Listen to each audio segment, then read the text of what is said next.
monsters. Everything that brought me alive. Though we're all like monsters, playing with the monsters. They brought me alive, but got no alibi. It's a lover's fight without an alibi. It's up my innocence without an alibi.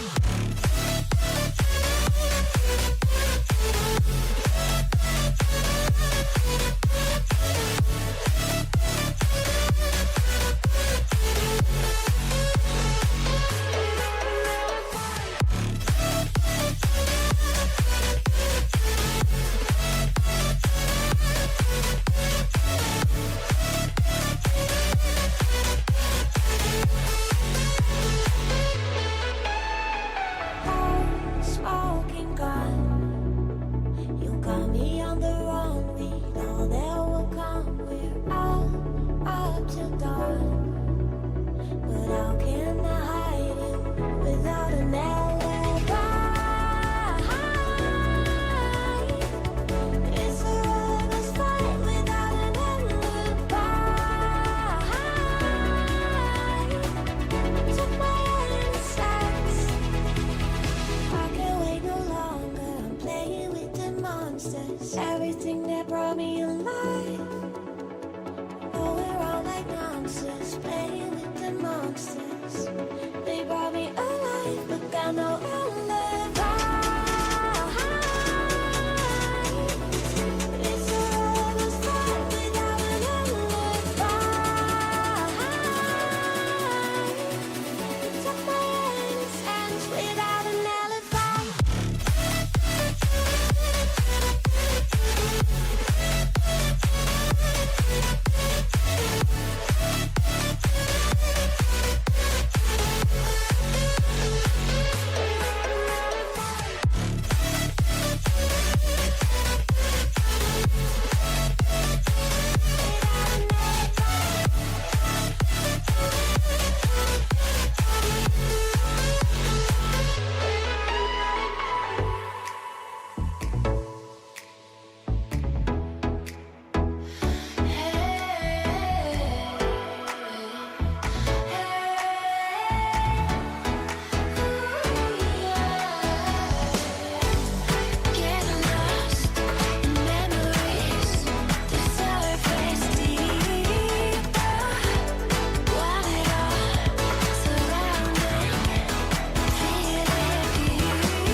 Showing off, don't wanna have to wait tonight.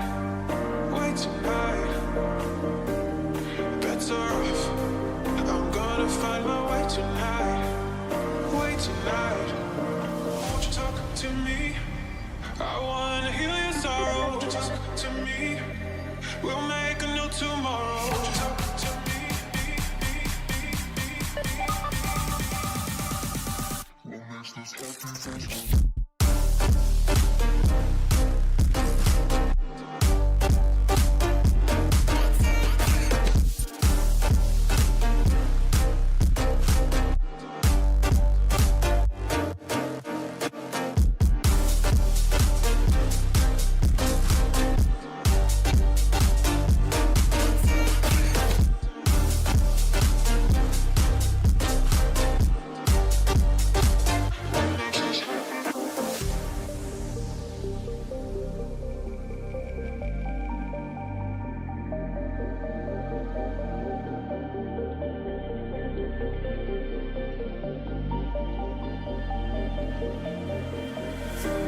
Showing off, don't wanna have to wait tonight. Wait tonight. Better off, I'm gonna find my way tonight. Wait tonight. Won't you talk to me? I wanna heal your sorrow. Won't you talk to me?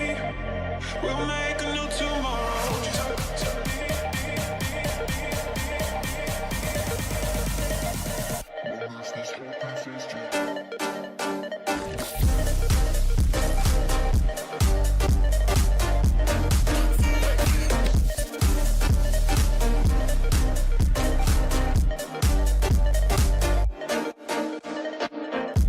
Even worse for them, seeing that the Camille was taking top lane tier 2 and she might just take it right in front of this Ahri with the damage from her Q. The Camille hookshot actually misses and Ahri's gonna take her down, I would guess, but the Ahri missing every spell and Camille taking her down! Ryan UV coming up big again.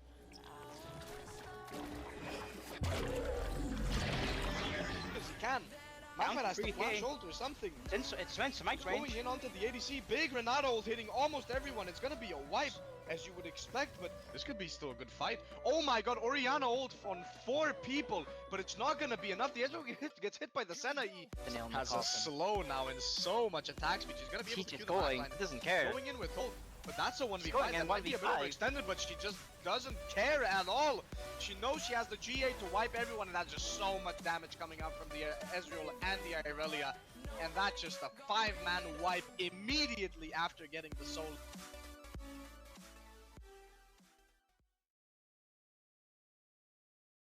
Hello, everyone, and welcome back to today's matches. Oh, welcome back to this week's matches and today's matches as well. I am again joined by Mr. Cheese.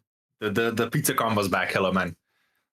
Hello, man. Good to be back once again for some wonderful games today with another Verax team. And they're going to be facing a bit of a spicy one today, I believe. Yeah, it's against Leo, or well, they should like they're not Leo. They're definitely not Leo. So yeah, they're definitely not Leo. Yeah, they're just definitely not Leo. That's all we're going to say. No more input. And you guys figure that one out yourselves. No, kidding. No, but you say it was definitely Leo. It's a combination of Requiem, I believe, and Leo, which is in Div 1. Regime, not Requiem. Regime, yeah, names.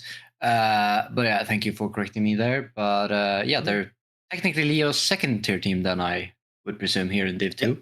They have, well, Leo is not connected to them at all, but there is also a team incidentally called Leo in Division 1 of Seoul. So they may be connected, maybe not, we don't know. Oh, we don't know. You guys figure it out. Anyway, it's going to be a fun matchup today. Both of these teams are standing at the very bottom of the leaderboard of the team. Both have played 4 games. Both have won only 1 game, incidentally, both against Peachfish Esports. And both of them have played the #1 team with all wins so far. So they're exactly tied when it comes to games played. Sitting on 2 wins, on 1 win out of 4 matches played.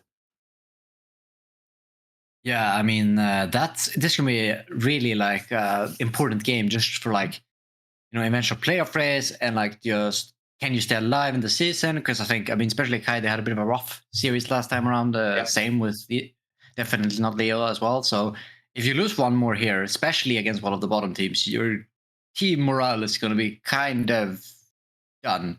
Because both of these teams lost against was it the first and second seed in the group respectively. So like that one, you can kind of be like, okay, it sucks to lose, but it's not the end of the world. Yeah. But if you lose against your supposed like same level team, bottom tier standing, then you're gonna feel shit. Exactly, and not only that, they're tied for 7th and 8th. If one of these teams wins all 2 games today, they will be 4th in the group. So it's a big jump up from where they are now. So it's not only important as for the mental, as you said, but the actual seeding going into the mid-season of this season is going to be big. Yeah, do we know how long do they have in the season left? I think it's. So they played in total 14 games. This will be the 5th and 6th of the game. So it's of the season. So it's almost half of the season is already over. That just makes the games even more important now because now you're kind of at the point where you can't really afford to lose any more games if you want to make it to those playoff games. So pressure is on for both teams here today. As far as I understand, the top 4 seeds go onto the playoffs of the team. So it's this is a must-win game for both teams, and I feel like even going 1-1 would be you'd leave with a bit of a bad taste in your mouth if you're either of these teams. So I think it's a really win or lose scenario. Anyway, without further ado, let's take a look at what we have for lineups, and starting off with Kai. They're looking hungry. Verax Kai. Ash Irok, Enchanted Crystal Arrow lands onto the Braum. He is stunned. Unbreakable is pop. He is exhausted. He dodges the seismic shove, but he's getting so low. The slows from the Ash, the flash, the Prumpel gets 1-6-0. Has to just limp away, and that's a kill. Essentially final fight Emirates. He wants to go in before that though. He gets a great catch onto two. Now TPs are being channeled. And 5 is in Fiskface in the front line, but a 4-man Magnet Storm from Fiskface. Wondering what are they gonna do? Getting a pick on general characters. 07 again seems to be a second elaborate thing, but that's a big seismic shot and the shutdown of Suyuki. He is down. The Rainbows is down. Verax Kai is now shouting as the big carry for Lodestar is now. Will it be enough still? That's a great smolder ultimate. The Ballstorm is in drop. Emirates is doing so much work, and now the Execute are coming in for the smolder, but it's still an even fight. It's still a 2-for-2, but the health bars are in favor. Luna is still alive. Fiskface has finally joined the fight, but he's both top lanes. But Fiskface, he's not here. He's across the wall, and this does mean that Lodestar has a free track, but there's so many slow. In the face of Verax Kai, they fell short. That video. Always hype. We have. Oh, it's hype indeed. We have the usual green. Kai, not green. Green was Monday. Kai is today. We have the usual Kai lineup with Fiskface, Rune, Glacial Ice, Frumple, and Medeus. They're sticking together since last season, and they're going in very strong. Well, from last season into this one, and then hopefully from more onwards. And the first thing that already pops into my eye is that Ash spam by Frumple.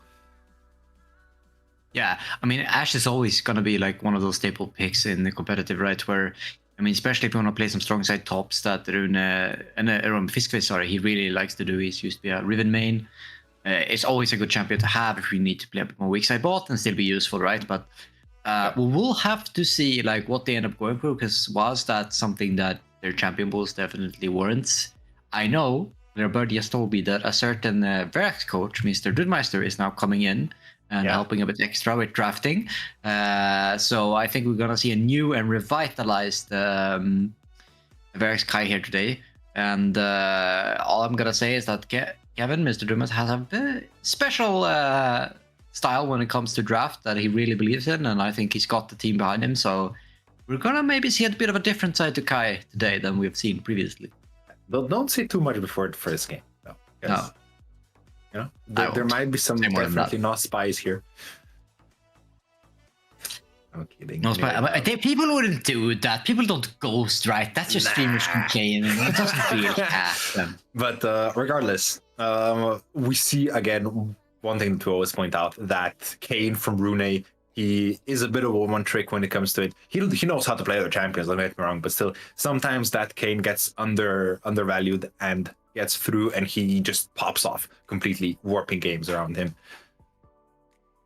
And their opponents today are definitely not Leo, and we also have a quick video about them, so hype for that. Leo Esports grundades egentligen att vi ville ha ett competitive e-sportslag i Lund. Och jag och Ahmed tillsammans skapade då League of Legends-teamet först, som sedan blev ett CSGO-team också. Och sen nu slutligen Leo 5 Stars. Leo 5 Stars is a combination of organization 5 Stars from Norway and Leo Esports, where I'm the chairman there. Målet med Leo Esports är egentligen att vi vill kunna skapa teams som kan lägga ner hela sin tid på att spela och vara competitive i den nordiska scenen. Mitt mål är att bli en av de bästa då i Sverige och att få ut mitt namn. Att vara med i finalen på DreamHack betyder väldigt mycket. Visa att vi har lagt ner arbetet vi har behövt, och ja, det är väldigt kul.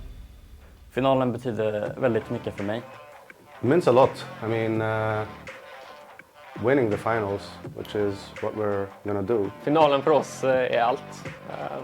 Vi är inte nöjda om vi inte vinner. Det är så vi brukar göra i Leo.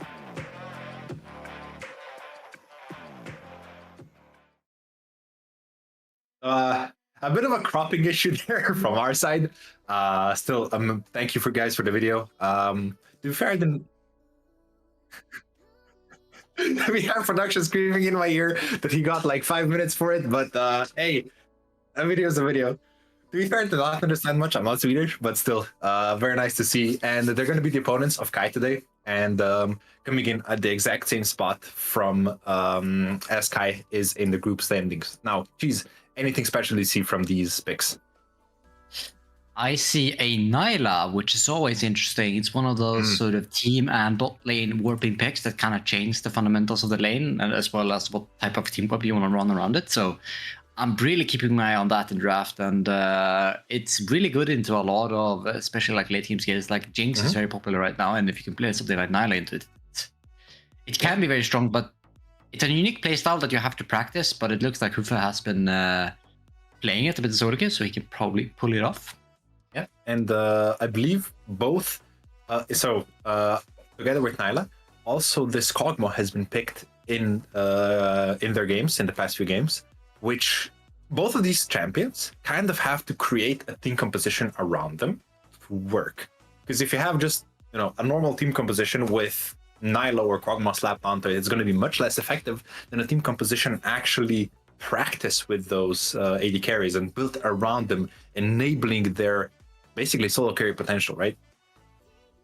Yeah, I mean, that's definitely true. And I mean, when you play those sort of protect AD carry comps, you need to make sure that you have champions around it that is going to function with it. In top lane, well, you can always play some tanks. I see a lot of fighters here, so that could be a bit disadvantage, but I also see some Ivern potentially and Sejuanis. Those are two picks that would be very strong and pair very well with something like the Kog'Maw, like the Jinx, or maybe even the Nyla if you want to go crazy. I mean, Ivern Nyla, people have been shouting about for a bit, can be quite strong. Yep. The extra healing is very nice, and so on. But we'll see what they end up pulling out. I mean, they definitely have the support. Definitely wants to play a lot of engage, so a good plus right there. But one thing I want to pay attention to as well is the mid matchup, because from what I know, both of these mid laners are quite similar in how they like to play the game.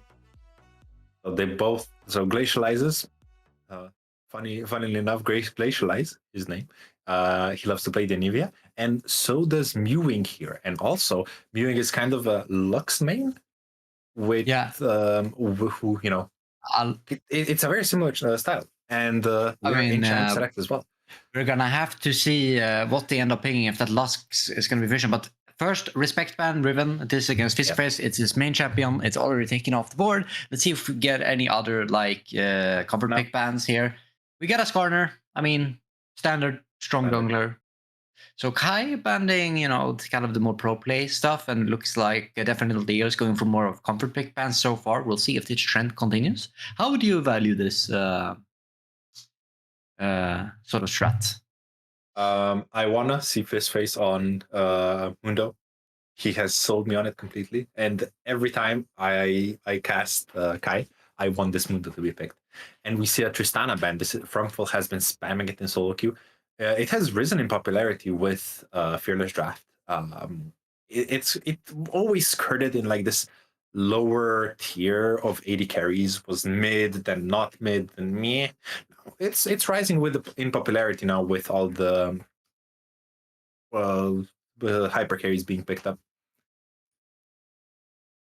There we go. I didn't die out. My headset was about to die, so I had to connect that. But it's always fun when you hear that beep randomly. You get scared. But anyway, let's continue with the draft. It's good.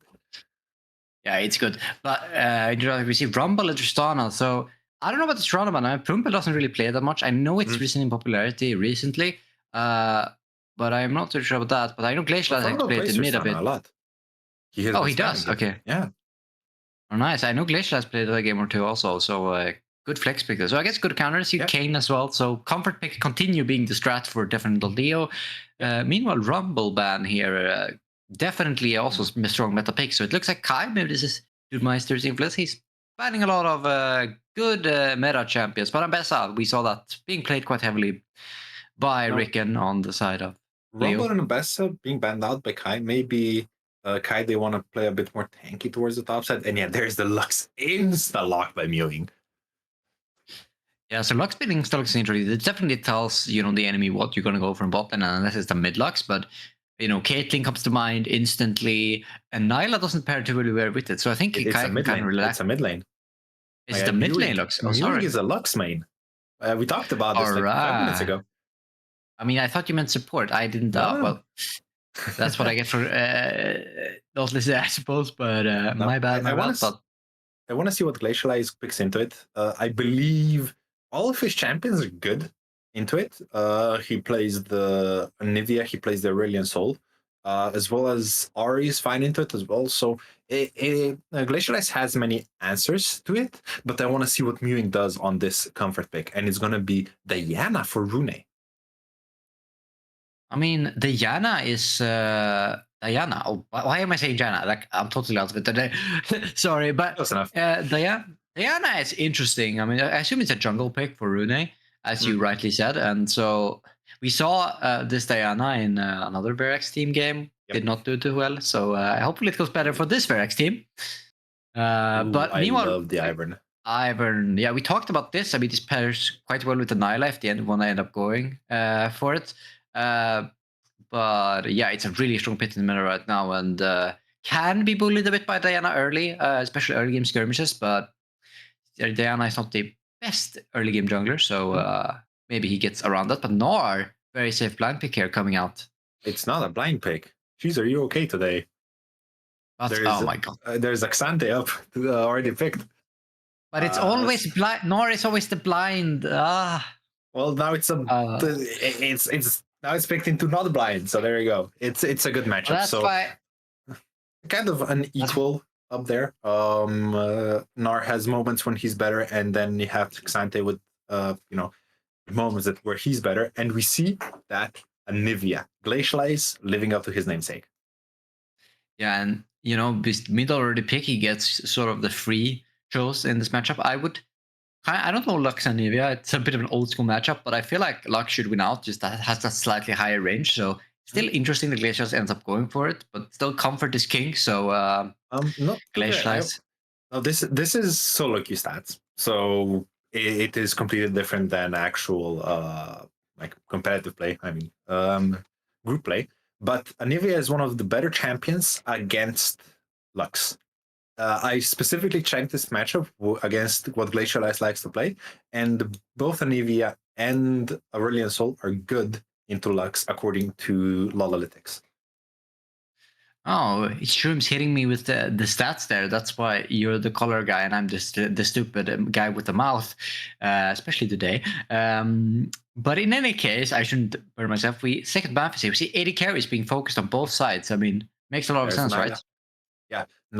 So what definitely not Leo has is a very good composition for mainly, I think, Kog'Maw, but also works with Nyla, and Kai recognize this. They ban it out, and now the carry is going to be a pool is going to be a bit pinched because Hufo also plays that Varus, which definitely not Leo has banned out. So it's going to come to pretty much no comfort picks on these 80 carries. And Ash no as well. comfort picks. Indeed. I mean, Ash, all the picks that are being spammed are being banned away. But I mean, crucially, Jinx is still open. And I know, especially Mr. Druidmeister loves this Jinx. So we could see that pick. It's a very strong pick. But that also means Twitch is open on the other side, which Hufo also plays, which I personally really love the Twitch Jinx matchup for the Twitch. You can just 1v1 the Jinx past level 6 for majority of the game. So yeah, they have to be careful of that. But the Jinx instant lock in, and I mean, and the Twitch, yeah, bread and butter. I know, and this is my bread and butter. Come on, yes, do it. That's a fun one. Mean, Lulu is open. They will like a bit of engage then, but a Lulu Twitch here could be quite strong. But the Kai'Sa hover, bit of a pivot. I don't like this as much, especially with the Ivern. But Corki could work, but Twitch I would They're teasing you, man. It's going to be Corki. Yeah, there we go. Oh my god. I'm disappointed. But I mean, maybe you're the smart one, can convince me that this is the better play. It is the better play. It is. Corki has risen in popularity. He has gone very, very strong. It had to be nerfed so many patches in a row to get him to a decent spot. Works so incredibly well against hyper carries, as well as in those mid skirmishes, mid game skirmishes. And with the team, definitely not Leo has. You have Leona, good pickup as well. You have the Gnar to go in and looks to catch out. I feel like Hufo's Corki fits in perfectly well and also provides some poke there as well. Yeah, that definitely gives them a very strong early game. But let's see here first what Kai ends up rounding out the draft with. They have this R5 pick. They can counter on the support. What will they go for? Rel is being hovered, which... And there you go, Rel. I believe that Leona for a while was kind of a bit of a counter for some support into Rel, but I believe it was a bit of up for debate. I mean, the professionals were debating that, but if you do a good Q, you can sort of interrupt the Rel, but then you have to be in range, and it's a bit tricky. Realistically, in my mind, they're very, very similar champions. Leona has a bit more of that snap engage where you just go in with the ultimate, but realistically, both of themselves like toss themselves into the entire team, beat the tank, beat the CC, beat the engage. So they're very similar in what they want to achieve, but these teams are not. They have identities in complete different spots. Yeah, I mean, yeah, and you can, before we go into our votes, you can vote yourselves in Twitch chat. Who won draft? Let us know. I have opinions here, but okay, tell me. I'll let you go first, Shroom. No, okay. Kari, okay, I'll go first. Yeah. Mr. Kari from chat, yes, Lux was open insta-locked. 1 second after it was possible towards mewing. And in my opinion, the teams are very, very close together. But I would give it a bit more to Kai's side, simply because of one main reason, and that is that mid to late game. Both of these teams need some time to get online. If definitely not Leo has to, it does not get very much ahead in the mid game. I think Kai has the tools to go around their picks, but it's a very, very close draft. It's no team just wins outright, I think. I mean, I'm not too sure about the Rel, especially because I just think that once you get to late game, I feel like Kai is going to win out, because in my mind, actually, I feel like definitely Leo, they kind of going to lose pretty hefty late game because of the Corki pick. I think the Corki gives them a really good mid-game identity and an insane mid-game spike, and they will be stronger early. But if the clock's on them, and I am, especially when you're against the ropes, you have shown some weaknesses here on both sides. You really want to go for the most consistent sort of strategy. And I think the most consistent strategy is the one where you don't have a clock on you. You know you win late game or you can just fight late game. In this game, definitely not Leo. They have the clock on them. They need to end the game before the 30-minute mark. Because if they don't, this Jinx and Anivia is just going to shred the side of definitely not Leo. So I actually prefer Kai's draft here. It's not lost by any means because, as we say, definitely they have a lot of tools. And late game, they do have a bit of a better side lane, slightly, with the North. So they have tools, but ease of execution is still late game is going to be on Kai. But, you know, this Jinx is going to have to be careful. But think of it. Think of the pick comp that definitely not Leo has. Lux bindings into or held by the Ivern bindings, and then the Leona's engage, poke, and just overall damage from Corki. They have a very, very, very strong pick comp. And these champions, the only movement realistically on the champions from the side of Kai is the tank and the tank. So any other champion, if they get locked down, if they get tossed at by any CC, they just die. Yeah. I mean, that's going to be true. What I am very scared of is with that Leona, that long-range engage. I mean, the two engagers on the Kai side, which they have to kind of use because Kante is not really a team fight engage in that sense, is Diana and Rel. But if both of them jump in, who's going to protect the Jinx? That is my question. So I'm kind of still a bit scared for Kai, but the Jinx? I mean, from definite thoughts, Leo. This is going to be a tongue twister the entirety of the game. But what can actually get onto the Jinx, unless she gets hit by CC? If she gets CC'd, she dies. Like boom. But if she doesn't, the only one that can actually jump on her is the Gnar, and well, it's a threat, but it's not going to be an insta pop for the Lux. Yeah, we're gonna have to see how this game plays out. It's gonna be a lot of pressure on Prumple this game, and I am expecting a cleanse on that Jinx. I wouldn't be surprised if that's something we do see. It should be a cleanse. And with that also, we haven't talked much of this Diana pick. I am not a fan of it. Honestly, it needs good follow-up. Its ganks before 6 are atrocious. The only thing you have is damage and like a bit of sticking potential. And if you don't get rolling, it kind of, we saw it in Green's, was it Green's or Lasness's game on Monday, where it kind of did nothing. It was Green's. Yeah, it was Green's second game. It kind of did nothing realistically, right? So I've played with one of my friends who's an old master player, and he was in the top 25 Diana EU. Maybe not the best, but like he is one of those guys who loves to pick a champion and just learn everything. And he was always telling me, little solo queue, like you can skirmish a lot early. Diana, she has very deceptive power, but then in that case he goes Ghost. He takes Ghost. That means he can duel most junglers early. Not everyone. There are still some that beats him, but that's something you can do. And then because you have pretty fast clear on Diana, you can sort of out-tempo and contest a lot of scuttles, invade a lot. So there is a playstyle for Diana. And in his mind, he says that Flash is not needed because if you're good with your dashes, you can get around it. But I think in competitive play, Flash is such a big thing because you want to be careful with your engagers. But I think in this game, Ghost would make sense because you do have a Rel. You have this AoE engagers already.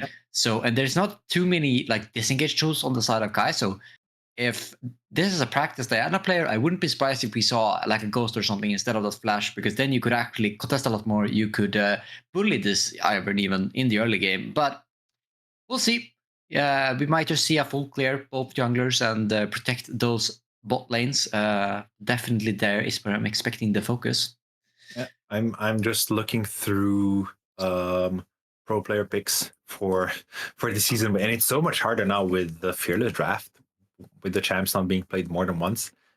It's more fun to watch, but it's harder to look at the meta and actually see what pro players prioritize, which was kind of the driving force for basically the entirety of the meta since always. But usually I see this Diana being played with a Yasuo for obvious reasons, or a Yone, like two champions that can kind of toss themselves and do damage while this Diana provides provides this array, right?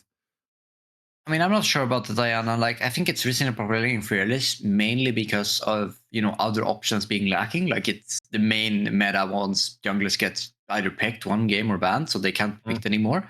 And so then Diana pops up. So I think teams picking it when we're not playing Fearless is like it's being showing up in a lot of games now. It's a bit surprising, but if you're used to it, it's quite deceptive as well because it's not seen too much play. So if you really put the time in and learn her damage, you can actually skirmish a lot more than people think. And I think that's gonna, catch a lot of junglers off guard. So as I say, I don't know how practiced Rune is on Diana, but if he's played it a lot, I think he's gonna surprise a lot of people.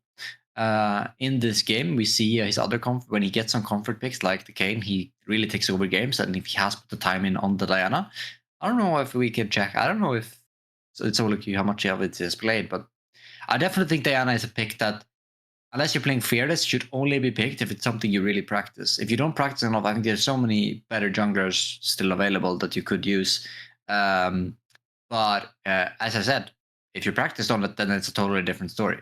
So a bit of an update from our side. League has been unstable this patch when it comes to spectating, and we are having another crash from our production. Hopefully we get it fixed as soon as possible, and we will keep you updated when it comes to this. But right now, we cannot see much. I swear, like every other patch, spectators breaks. It's like it's always like you have had some new patch or something, and then it just breaks. Like sometimes it works for months, and then there's a patch, and a couple days later, everything just breaks. We didn't have any issues with game crashes in the previous season. So SOL season, what was it? Well, the previous season that we had, so season 9, and now we've had 3 crashes in 2 weeks, and it's annoying. So bear with us, guys. Hopefully we get back soon. Our production is working hard to bring you the game. We all love League. Yeah. But I mean, maybe it's not made for people spectating it to the same extent, but I mean, I feel like the client also breaks in like actual LEC broadcasts a lot. I feel like when LEC has problems, you as a amateur broadcaster also have problems. So I feel like it's linked, but even though you could argue when you're trying a bunch of external programs to get a bunch of fancy graphics and stuff, things might bug out, but who knows? For me, Spectate and League bugs the same regardless of what PC and setup I have. So yeah, so LEC has multiple people streaming. We can only have 1 or 2 because the coaches want to be in the game and other people want to be in the game as well. So we don't have the options. So if one player's, so the production's PC, not PC, League crashes, it becomes an issue.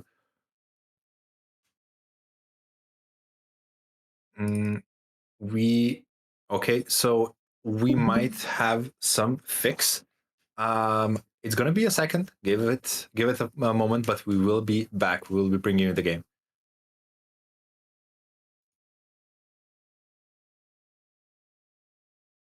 Yeah, I don't know. It's gonna be bootleg V2. I feel like. There we go again. So what we we're had gonna it do last stream as well. Luckily, Mr. Dudmeister, the coach of Verax Kai, was also spectating the game, and now we will be streaming his stream on Discord. So it's gonna be patchy. The quality is gonna be great, but hey, we have the game. We do have the game here indeed, and we're spawning in. I don't know if we have shown it yet. I think soon we're gonna swap over as soon as we're able to. We're still waiting for update from production how it's going. So, but I can give you some radio. Meanwhile, both teams have spawned in and kind of 5-pointing, and they are just chilling. Nothing much is happening. So we are in game. We can see the game. You cannot yet. Soon you will be able to. But right now, nothing is happening. You're not missing anything. Rune just missed a Q. He threw blindly into the bush, and that's it. I reckon hit his Q on the random bush. Hey. So Leo is winning. Definitely not Leo. Is winning for about 20 damage. You're stealing my job, and as I'm saying that we're now live in the game. A bit different than a normal setup, but we're gonna have to deal for this game at least. And now we're finally gonna start with the first game between Definitely Not Leo and Verax Kai. This is a do or die game for that playoff race, or almost rather, and both teams really want this win. Let's see what happens. Yeah. And Bootleg Stream 2.0, let's go. Let's go indeed. And I mean, what are you expecting from this early game, Mr. Shrooms? I mean, we have two different comps with kind of, different tools, different sort of priorities. But how do you expect the teams to play here? Nothing. I think it's going to be very quiet until the second dragon. Even I think it's going to be a very clean grub for dragon take, like trade for both of these teams. And we also see a cross pattern actually as bot lane. Oh, but the level 2 spike in bot lane. Zenith Blade hits. That's forcing the Krens already out of Prumple. Great punish there on the level up timers from the side of Definitely Not Leo's bot lane. And yeah. Oh, that's it's a cleanse. It's nothing huge, but good level 2. Good punish for an overstep by the side of Definitely Not Leo's bot lane. Yeah, I mean, you gotta be careful for that. I mean, I think every coach ever I've gotten coached by in bot lanes is abuse the level 2, abuse the level 2, or be scared of the level 2, be scared of the level 2. And here, I think, Jinx can maybe contest a bit early, but Corki generally wins the push, right? Because of his Gatling gun. It's a pretty fun ability, level 1. So they should have expected that level 2 to come out. So a bit of misstep there from Prumple and Emidus, but they only lost the cleanse. They still have some HP, so the lane is not by any means over, but a slight win there for side of Definitely Not Leo. This means that they will have prio. Now, will this impact the jungle matchup in a significant way? We see here already Mr. Casanova Bimp has already done his full clear. Ivan clears a bit specially, so he has the temple lead over Rune, who's still killing that blue buff, but he's still gonna make it for Skull Spawn. As he's seeing this tree just walking in this river, getting some water, but with that bot lane prio being lost, he is forced to give up the Skull and is now going for the top side one. Yeah, and a very, very good play, I think, by the side of Definitely Not Leo. It's not a huge win, it's not game ending, but it is good tempo advantage and pressure towards Frumple and Emidios here, where they have to be forced back, and this Jinx cannot get the push in for the fear of being engaged. Yeah, and speaking of engages, we have another one in the bot lane. Prumple is getting really low, but he's alive enough. Balfour is forced to flash, but Ivern is around. So Kai can't really do much. Meanwhile, Glacialize, he's trading into no mana. He still has the egg, so I wouldn't be too afraid there. But yeah, kind of a trade in the favor of Definitely Leo here. Prumple is really low, and they are trying to maybe dive this. Buffer, though, overextending, and that's first light going over to Emidus. Good punish there. It's a direct overstay by the side of the bot lane, and Fistway is just losing out trades.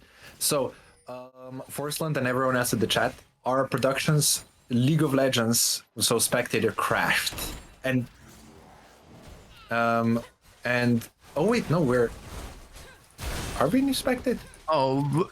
We're getting a bit of a fight here, though.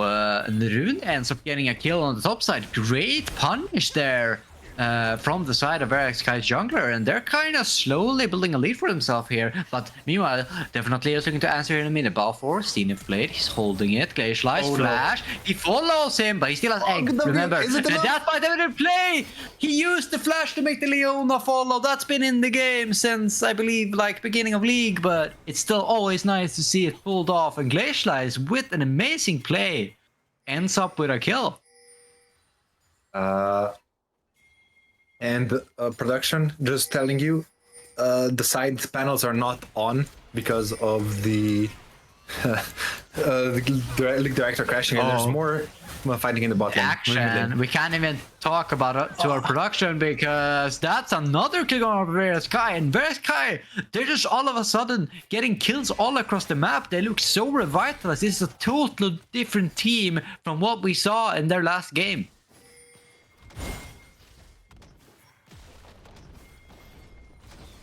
Or don't you think so, Shrooms? Yeah, I am just diving in chat because we're having a fun game over here with production scrambling to get it working again. But yeah, it's you can't see it on stream, but it's a 4-0 lead for the side of Kai, and they have about a 1,000 gold lead in 6 minutes in. Yeah, really a substantial lead. I mean, remember here, we said it definitely. They were the sort of early to mid-game team. They were the ones who needed to get ahead. But instead, it's the scaling team ahead. And now we are fighting the mid lane. Looks like Deluxe is forced to flash. Mewing is a bit trouble, but he ends up getting out. But that's another summoner blown by the side of Verax. And Rune, he's playing a bit of a farming jungler, but after getting his whole Zeus kill, he's turned on. He's just doing gank after gank. And it's working out. He's still keeping that CS lead. So we have swapped to a different league stream. Now we're actually giving you the full production value. And if you look at the game time, it is actually 12 minutes and not the 6 minutes you've been casting just now. Oh, right. So now we have the actual thing. Thank you. Whoa. We're sorry, guys, about this. We're really sorry, but League, we even see Medeus FFing for this, man. Okay, but and now our production is screaming into our ear that with all the trouble he's gone through, now they pause. Okay, but that's good. We can take stock of the game. So yes, the game state hasn't changed. It looks like the Kai's gotten a bit more ahead and already 5 kills on Rune. So yeah, that's nice. But meanwhile, I guess bot lane died once. What else can we see? Yeah, it's kind of a 2k gold lead, I guess, still, which is quite surprising. I mean, 5 kills on jungle, that gold lead should be bigger, but we can see most of that gold lead, only that gold lead, 2.3k is on that jungle matchup. Yeah, we didn't actually. Is it possible, Mr. Production, that we actually go back to 6 minutes in game, where we were just now with the other stream, which we're casting? We can do 8 minutes, I'm hearing. So I think we're going to go back and bring you all the action to how this game actually happened. So now it's a show, right? You have seen the ending. You have seen this is me. And you might be wondering how I got here. This is how you get there to 12 minutes. Yeah, we're going to have to see. We know 2 kills more is going to get on Rune. How is he going to get them? You can vote in chat. Do you think he's just gonna do an amazing 2-man ultimate and double kill 1v2, or is he gonna just kill steal again from his mid or bot?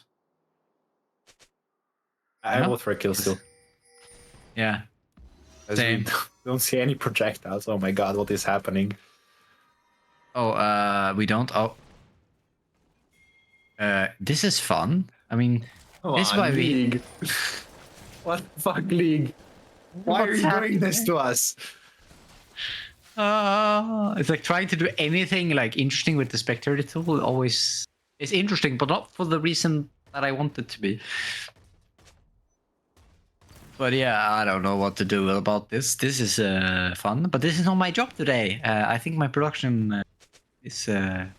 If he had it, he would be the drawing out his hair, ripping out his hair, I should say. It's the word. But yeah, this is fun. Right? I don't know what to say. It's a rough one. Okay, but let's talk about the game now. Yes. We still have about a 2k goldie just about for Verax K, and what do you expect and what do you think they would do? We kind of already know a bit what will happen. But those 2 kills, I mean, if you have this lead, what should Verax Kai be looking to do? Well, like with Octane Champs Select, they're pretty fine with this game going on a bit longer. You have the Nivea, you have the Jinx. You should be afraid, though, of that mid-game power spike and that catch potential that definitely not Leo has. And if they land, even from behind, 1 or 2 Lux Qs into her combo on Frumful, on Glacialize, it can nullify almost any gold lead.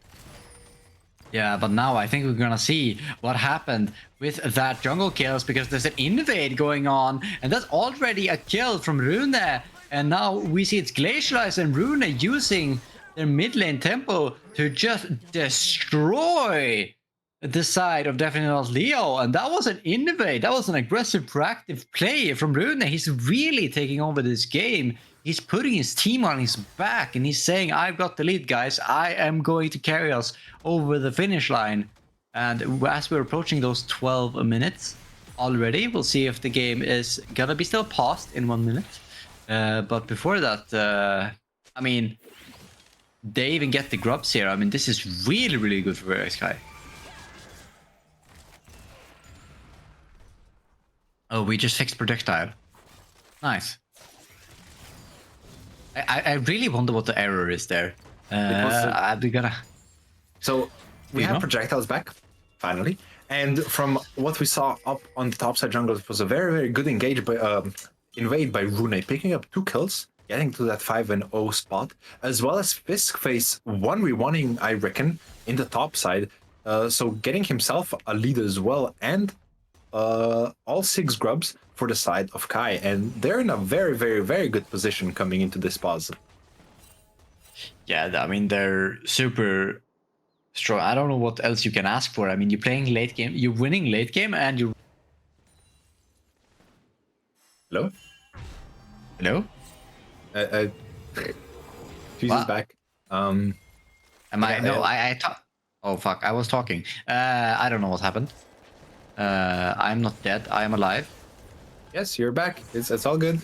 This game might be cursed, but it's fine. You're scaring me. Oh, we see.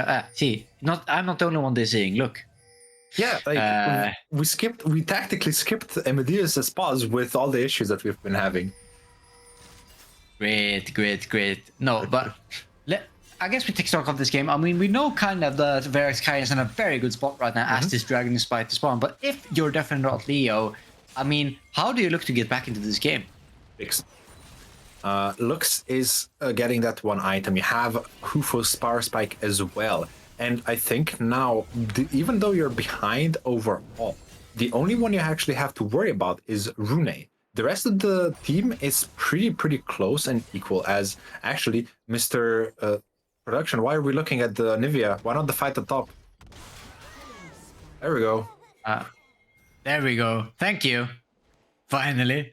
You know, production can't just be sleeping because you're having errors, you know, my man. But it's still continuing, and Rune is just tearing up this. I mean, it is in his own base, so I guess it's a bit easier. But another kill coming from the 6-0 Diana, and yeah, 114 CS in 13 minutes. Rune is just a raid boss, but now that's a double Q into the solar flare. The double stun, the charge away from the rel is enough to keep them alive. No one dies miraculously. Yeah, but they get the dragon, and this is exactly what I was talking about. No matter what, no matter how behind Leo, definitely not Leo, is, one Q from this Lux can completely change any fight setup. Because one person, as long as Lux has the ultimate, which she didn't have this fight, I believe, any person gets stunned up, just completely dies immediately. Yeah, and speaking of stuns, we have a bunch of Casante stuns here in the top lane. Ricken, he's in so much trouble. He's 0-3, he's minion R, but he's kind of quite led. But now Rune is here to secure, and the ultimate in Salt the Woods, but he almost survives, but it was not enough. And with that, another kill goes down. But now Ewing is here. Can he get a counter? The ult is used, but it's just gonna be a bit of a scary laser in the night. And that's top turret going over to Verax Kai, who's continually extending their lead. But I can't even stop talking because there's a fight in the bottom. Zenith Blade, Buffalo, it's missing. Magnet Storm is also missing. Flash Q, everything is missing. But Leona snipes the rail, and the Purple is all alone. He has no summoners, and the Ivory, and that's a double kill for the Leona. Not the target you wanted on. So some insanely good movement from the side of Iriken on the top side, barely surviving actually the face-to-face engage and actually winning out. But then Rune comes in, and on the bottom side is just superiority of this 2v2. The Corky's damage coming out through, and a bit of a misstep as well from Farmfall and Amadeus not taking a check where Casanova Pimp is. And this is this is a bit of a mistake. You kind of go for 2 plays at the same time. You go for a play with Rune on the top side, you get the turret, it's great, you're getting that top side more and more ahead, but on the same time, From Medeiros should be careful because Casino of a Pimp was not top, so he has to be mid to bot, right? Casanova Pimp, that's a name to cast. It rolls off better from the tongue than many other, as we see a fight top lane actually. We have it's bot lane actually, but also top lane, and there's a fight on multiple fronts. And now Rick used that Gnar to get away into the flash, but I think more of the actions happen top lane. Flash is split bone left and right, and we're swapping back and forth. Production making my heart so fucking my job really fucking hard, but it doesn't really matter. I only fucked up a little bit in that one, and that's a kill going over to Verax Kai as the top side yields no results for definitely not Leo. Top side, just a lot of everything blown. Rune's ultimate blown. Mewing's ultimate blown, and that's about it. But definitely not Leo has a bit of a priority here because Rune is in this bot side. He's gonna take the entirety of the bot side jungle in favor, well, in exchange for this Herald. I mean, just looking at this Rune, he's 8-0. He is 3.8k gold ahead. Now, granted, that gold lead is a bit skewed because, I mean, Ivern, he doesn't really need as much gold to be useful, so not as detrimental. Look at the grubbies. As it could be. But the grubbies here doing work. Diana just hitting with that passive. And the Lux is trying to just wave clear, but Rune is just such a raid boss. And Shrooms, I think we found another Rune champion that takes over games. It's not just a K now, apparently Diana. Look at Rune's inventory. Oh, Majorcheese. My man. Going for that Majorcheese, man. He's feeling it. Good boy there from the Rune. He makes us happy casting and watching him and having him in the organization. Very, very good. Now, he's gonna die and then we're gonna force to kick him because we can't have people with similar stacks. You know, but that's fine. No worries. He won't die. He will play perfectly. But as I'm saying this, definitely not Leo. They're saying we're not out yet. We want to get the turrets, but at what cost? Because now Kai is here. Emidus easy stun, and Prompol is just getting fed more and more kills. But I mean, I like it for Diana, but I also think giving him more kills instead of maybe focusing on some other carries might be more beneficial in this stage. Yeah, you have the issue of your team is 5k ahead. 4k of that lead is directly on the Diana, and that's great. You love to see it. The Diana is fed, but if that Diana gets I'm gonna have to stop here because Mewing is getting caught out. The man is pop, but I guess he's still buff summoners off, and he's just gonna be able to walk that off. Yeah, that's it. And yeah, I mean. Now we're going into this mid game. Now this Lux starts becoming a problem. If we saw how much damage one E did to Frumfall, if that's followed up by an ultimate, that's Frumfall dead basically. So, or at least out of the fight. And even though definitely not Leo is behind, they're still looking for plays. Beautiful place that seems to just barely missed, but that platform is a bit of a trouble, almost getting that, wall angle to stop him there from Glacial Ice. Here, definitely showing his, comfortability on that champion.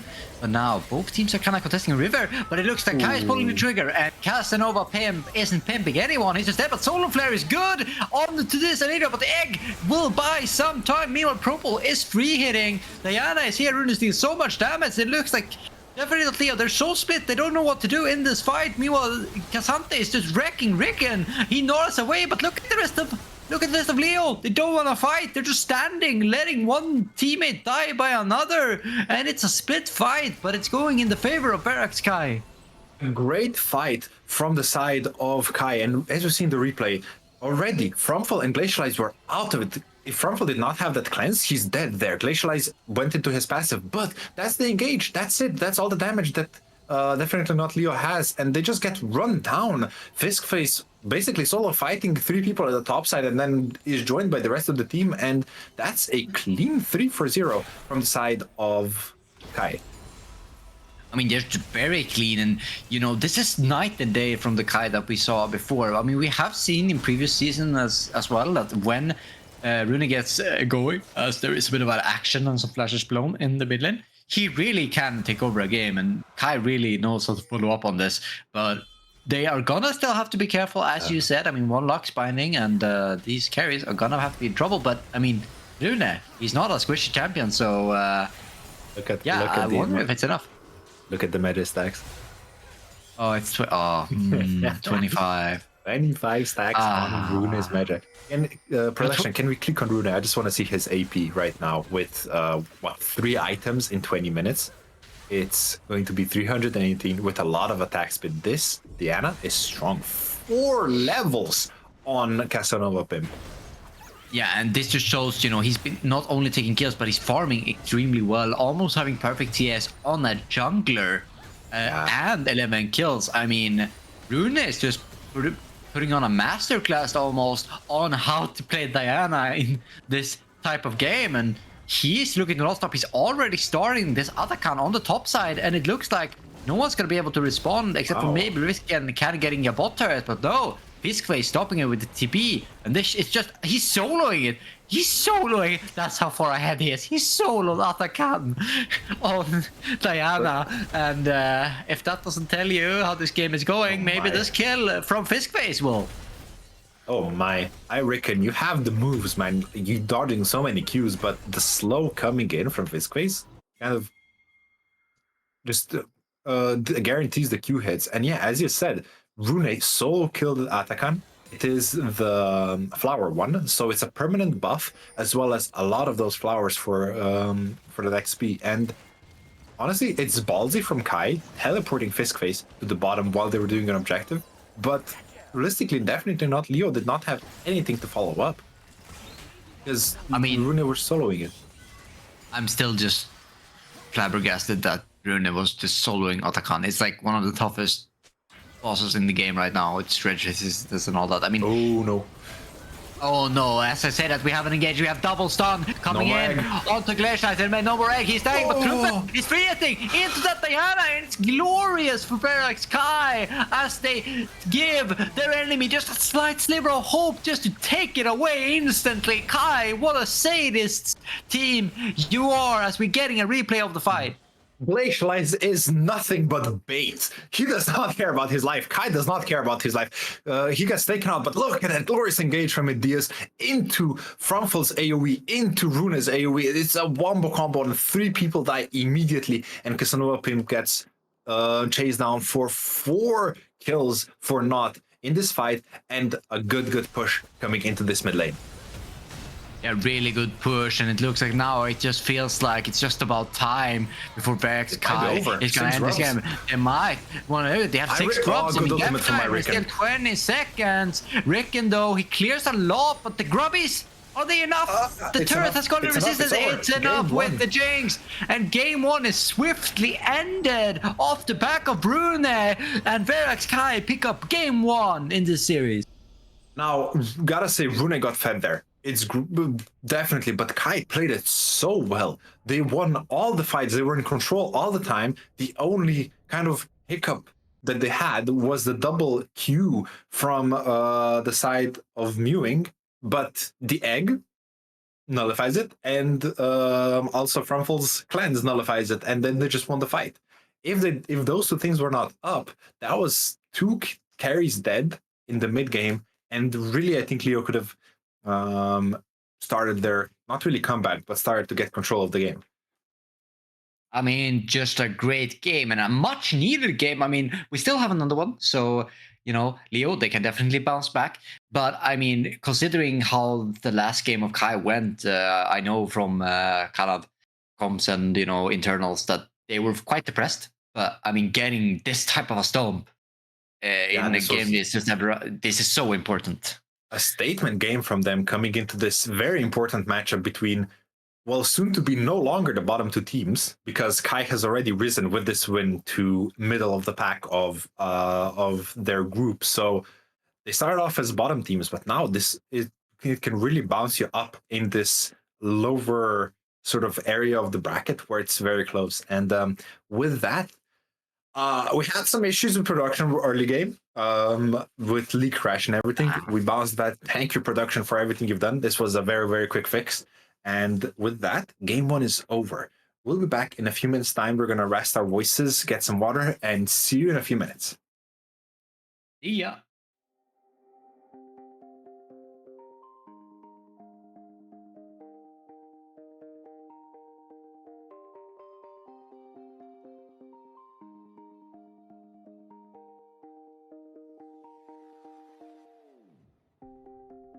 I've been painting every fence I know, every color bleeds into the same. 'Cause before you go and walk away, yeah, you better know where you're going.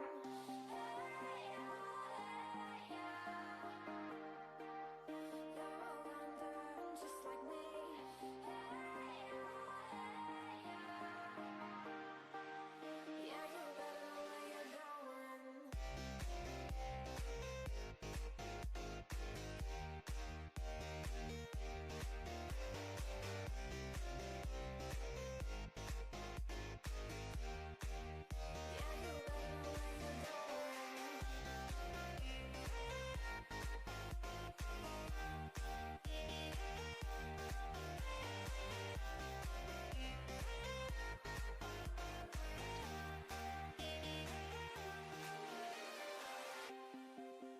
I've been painting every fence I know, every color bleeds into the same. 'Cause before you go and walk away, yeah, you better know where you're going. Hey, you're a wanderer just like me. Hey, yeah, you better know where you're going.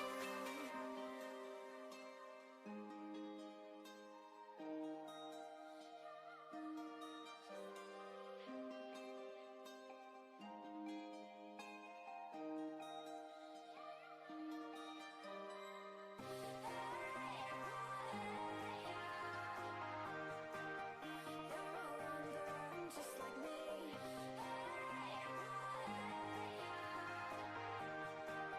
Yeah, you better know where you're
falling in quickly. Tell me you feel something too. Caught in the moment, I'm lost here without you.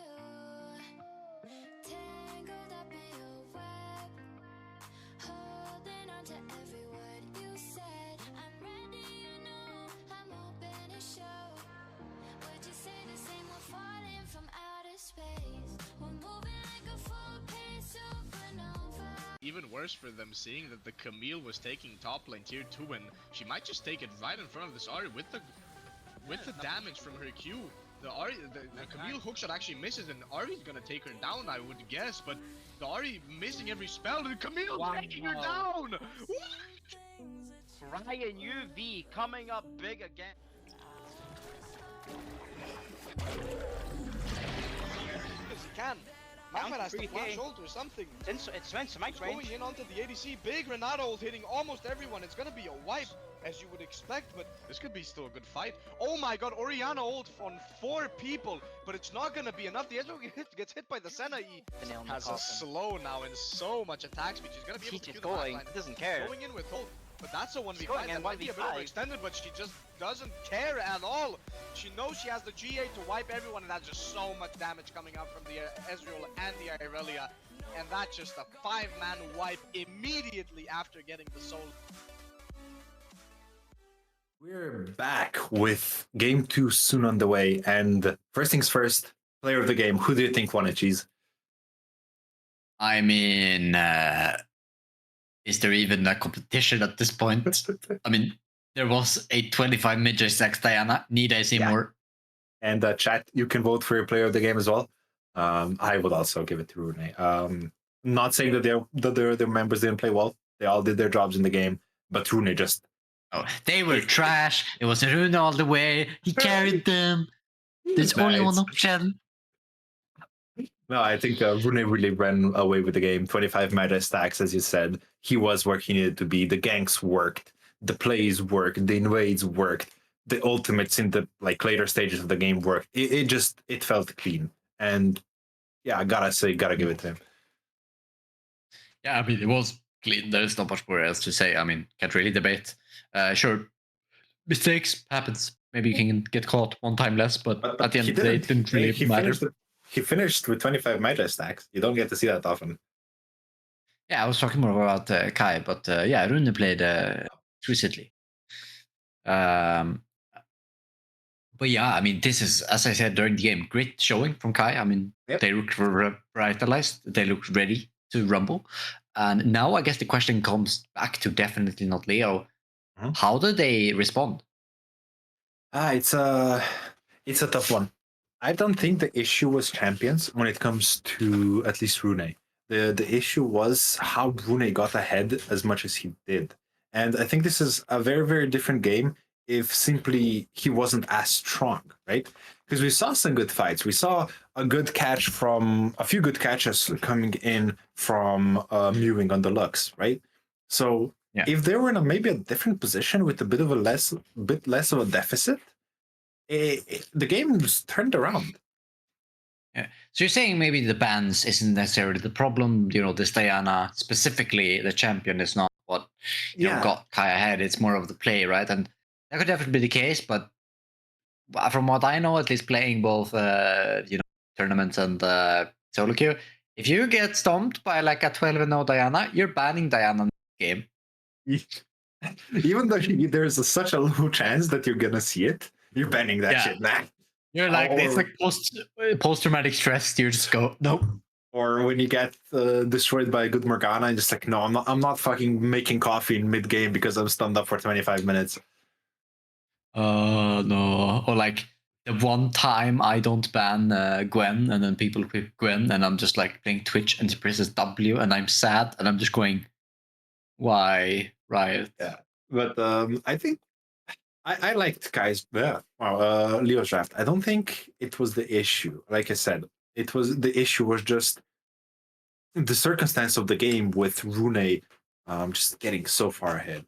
And hopefully for them, that doesn't happen the next game. And they're going to be on red side. So the first pick will go to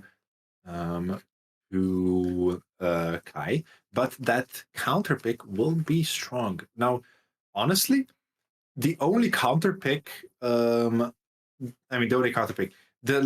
first game, the last pick of Rel was not that impactful. It was not really a huge moment a huge pivoting champion in the game. So maybe Leo has something to help with that. Yeah, I mean, definitely gonna have to come up with something to turn this series around. I mean, it's still best of 2, so it's 2 games only. So we're gonna see. They really just have this one game, one chance to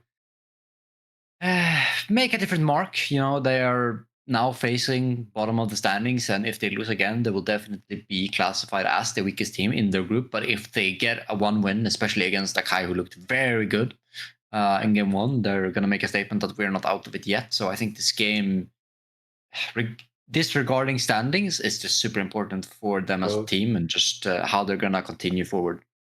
To again talk about how close this bracket is, with this win, Kai is tied for 4th. Previously, which is they were the tied for 8th. And that's the playoff cutoff, right? For, I believe, now. Yeah. So if they win 1 more, do they advance Kai to another position, or are they still 4th? you know? They're still fourth. The Okay. Hulber Gaming is in the next spot, and they have 8 points, whereas Kai currently, so they still have to play one more game this week. They have 4 points, so maximum 6 today. Yeah, I mean, that would be insane for Kai. I mean, 6 points puts them at a much better spot than they were previously. And I guess that goes without saying that if you win 2 games, it's better than not doing it. So I don't know if that tells you much, but Kai definitely looking revitalized as we're going into the draft. Yeah. And let's see, what changes can we expect here? I would say bans stay almost exactly the same. I don't see any bans changing, and I don't see the first picks changing. The only thing I think I would look at if I were Kai is that Ivern, because Rune did amazingly well to counter it, but in different circumstances, I feel like it can get really strong with what Leo wants to put up. I have so many Leo jokes to like. I mean, Ivan can work, but I kind of like it more if they had like a Nile or a Twitch, specifically, and something with a bit more oomph. Because I think Corky, while being a popular pick, he's more of that, jack of all trades, kind of he's safe. He can do some damage, but he's not gonna. I never feel like I watch a Corky and he's gonna, carry the game and be that one-man machine. So I think a bit more strong because they were still winning bot lane. I think the shining light for different Leo last game was their bot lane. So I think they should definitely put their AD carry Hufo on something that can carry a bit more and really put sort of their eggs in the Hufo basket as they've done previously with picks like the Kog'Maw. So we'll have to see what they end up doing. Sobok has said, this was before we came back from the pause, that Leo Hufo will go on Nyla. And I think that's the play. I think you go with that because it's such a niche champion. I don't think Kai is practiced into it. Solo queue, sure, but in actual structured play, it's a completely different playstyle. So we're gonna see what goes. And there's that Diana ban.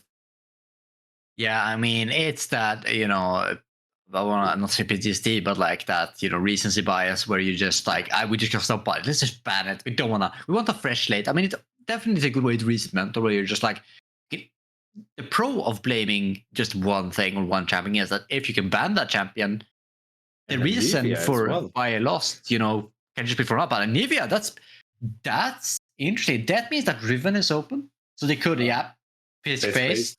He's trolling us. No way. No way that's the first pick. No way you do that. No, I don't think so. Not when Dudemeister is on the case. I think he's just baiting. Yeah. But yeah, no. It's the Ambessa, which was banned by Kai last game. So they're putting up a lot of pressure on this pick, and I think it's so good. It delivers so many things you want from a skirmisher, and it's so sticky. It's basically a Y, but with more damage and a bit less reliability, I'd say. Yeah, and it's also kind of like a Riven in a way, but she doesn't have to snowball as hard to be useful. But a lot of that shit. But Sejuani, a staple answer. So pivoting away from the Ivern, I think when you see such a mobile champion being locked too early by Verax, I think this is a really smart option, especially to deny Sejuani from them. Because I mean, if they're playing, maybe this could be a mid lane or top lane, like double melee solo lanes with Sejuani has been. It's always been impressive. I reckon with the recency bias as well. Maybe it's practiced. Maybe I'm overstating, but still, Fistface's Xante was insanely powerful last game, and we're going to see what Gwen wants. And Gwen, it's such a good pick into 2 tanks. Yeah. That's so good. And Cassante specifically, I remember people always talked about Gwen being a counter to Cassante. In LEC, I think it was a bit of a mixed result, but Purple is always talking about like Gwen is the pick into Cassante, and now we see it here. I think this is a really smart draft coming out from the side of Verax Kai. And Galio, that's good. Provides a bit more CC, a bit more sort of control in the game when they already have these super volatile solo lanes. I'm interested in the Galio blind pick. I don't think it's such a contested pick that you blind pick at B3. But maybe Kai has practice. Maybe Kai has something. It works with Ambessa. It works with Gwen. And a Morgana counter pick. Oh, that's also a good one. So I just want to say, I think they could be 5-head Galio because Galio really counters mages, right? So you would want to pick like a melee mid to sort of have chance against him because he buys MR, right? And melees are really what Gwen and Ambessa want. So maybe Kai is picking Galio, being like, you can't pick a mage unless you would just spawn a handshake matchup, which we like. Because if you pick a melee, our other two champions are going to be happy. So no matter what they pick now, they will have some sort of L to take in the draft. So I don't know if they figured that far ahead. Maybe it's just like Galio, nice, good pick now mid. I think that's probably the answer. But you know, So you can theory craft. I am looking at the champions that definitely not Leo play, and Mewing was the only one that has played Morgana this year. So Blaffer has not. So this most likely is going towards that mid lane. Interesting that he doesn't want to go for the Lux. It is open. I mean, Galio should be fine with that matchup. It's a mage, right? But I mean, it is comfort. So Mewing didn't look too bad on it. But you know, Morgana, it could be good. It neutralizes Galio quite well. So it's just going to be a bit of a farming matchup. But that's going to be probably enjoyable for either side. But it could still be a flex pick. Actually, AD carries being banned out. To be expected, maybe? Okay, so I'm quickly looking up the matchup for Morgana Galio, and apparently Galio. This goes for by the way, this goes for 67 games, but Morgana wins against Galio 61% of the time.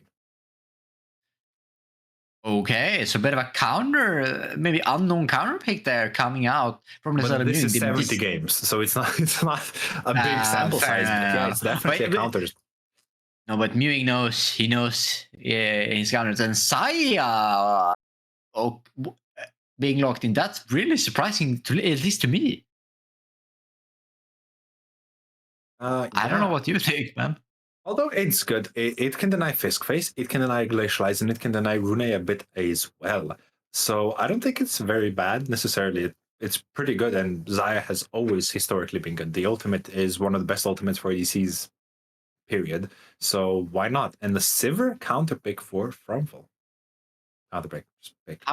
I mean, it is a very, I think it's a decent pick in here because Saya doesn't really bully that well in lane unless he's against something that dives onto her. And I mean, with that spell sheet, you can kind of block the feathers very well. So I think Sivir struggles a lot if someone outranges her or wants to trade really heavily with short trades, but she can kind of nullify the feathers for Saya. So I think this is a really good Sivir angle actually from Fromful. So really nice coming in here. And with the Rakan denying probably that dual lane from this side of definitely Leo. So really good adaptation here coming out from Verax Kai in the draft. And I also now see they've almost picked perfectly in order.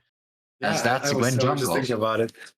Only Iriken and Casanova Pimp really didn't destroying that. But we round off with Rakan for Kai and Rel for definitely not Leo. And a very, very interesting draft from Kai, I'd say. And this Morgana being a very interesting pick, in my opinion. I'm not saying it's bad. I think it's very good into what Kai has offered, Kai has brought up. But it's also interesting in the form that we do not see it mid ever nowadays.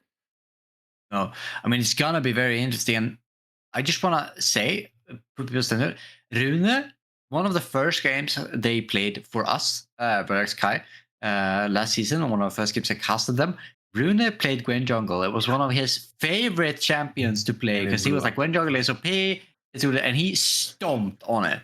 So that's a really good sign for the side of Verax Kai. And meanwhile, I mean, we can probably vote soon on who you guys think won a draft in chat. But I mean, for me, I'm edging towards Verax Kai, but I think definitely they have options. But like for me, it's a Hufo show. It's so many things. Like, how does this Saya play into this engage? If she can play it well, like and get fed, she can carry. But I don't know. Gwen is so tricky to play against, even as Saya. So I feel like there is more options on the side of Kai. I think that they just have too much engage for one side. But Morgana will actually maybe be the difference maker. But I mean, they only have one damage source, really. So I very much like. So the poll is up in chat, so you can vote as well for who do you think won draft. But I very much like Kai's draft. They have cohesion. They have counters to what definitely not Leo wants to pull up. But on the other hand, that Morgana, I think it's one of the best games, or like one of the best compositions that Verax Sky has for that Morgana. And like you say, it's gonna be the black horse. Like, it can completely change the outcome of the game. And I don't think any other champion in the mid lane could do that as much as this Morgana here. Actually, it's Dark Horse, not Black Horse. Fuck off. Fair enough, though. Oh, no, I'm just kidding. I'm just messing with you, man. But in any case, we're not going to argue much more on how to pronounce the color of that is absence of light. We are going to discuss this game and the implications that it means. I mean, we know these were the bottom tier teams, and I'm definitely not Leo. They have to really get one game to get one more point in the standings, because the standings are so close. If they go down by 0-2, they're gonna be in last place. They're gonna be furthest away in terms of difference in points from any other team. And they're gonna just have a really tough time with half the season already being behind us. So Hufo really has to put on his big boy pants this game and see if he can carry his team to victory. Meanwhile, if I'm Verax Kai, I'm just like, we just have exactly what we want. We have easy team. We just have go button, so much engage. And yeah, I mean, I'm gonna give it to Verax Kai. I mean, both biasly, but also objectively, I just think that the draft is more preferable to play. But I mean, I am totally unbiased. Kidding. The Morgana really is that dark horse, as you say correctly. I don't know. Honestly, it's gonna be a fun one. It's gonna be something that I haven't seen much in both compositions. I haven't cast Morgana ever in my life. Maybe no, actually no. I lie. Rune did play it once. Oh god. And it's boundless. I know. When I was prepping for the stream, we're gonna be saying a lot of mewing today, aren't we? And yeah, it's gonna be a fun one, regardless. Sorry, I was just saying Rune played Morgana one time, so yeah. Yeah, I don't like Morgana jungle. Please don't play it unless you have like a really good reason to pick Morgana. No, but it never performs. But every time I see it, so like they nerfed the clear so much. Okay, we're not going to discuss this on stream.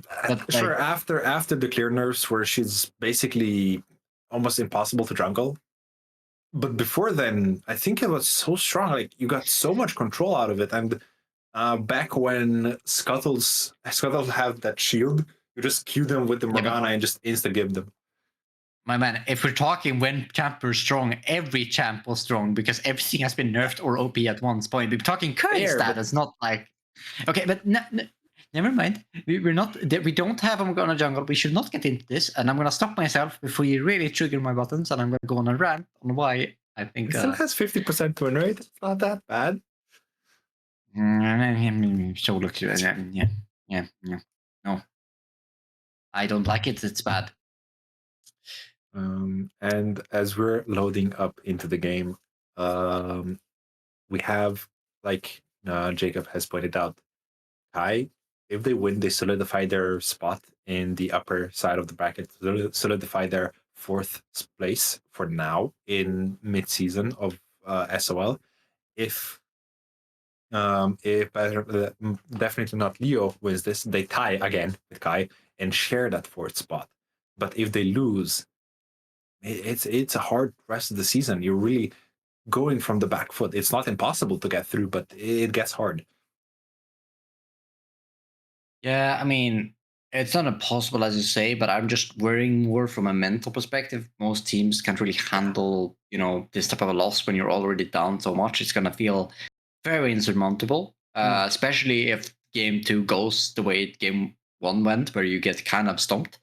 If you have, maybe a bit of a closer game, I would say that, as long as the game feels winnable for them, or better yet, if they win, I actually talk a bit too much in finalities now. They have TVC the game, so dumbcaster bias, stop. This is still anyone's game, and we're obviously slightly, maybe hypothetically hoping that Kai will win for obvious reasons, but But definitely not Leo. I mean, if they play well, I'm gonna root for them as well. Like the number one rule here at Verax is that good League of Legends is the most important thing. Doesn't matter what team you are and who you're playing for. If you're playing good, it's gonna be respect shown to you.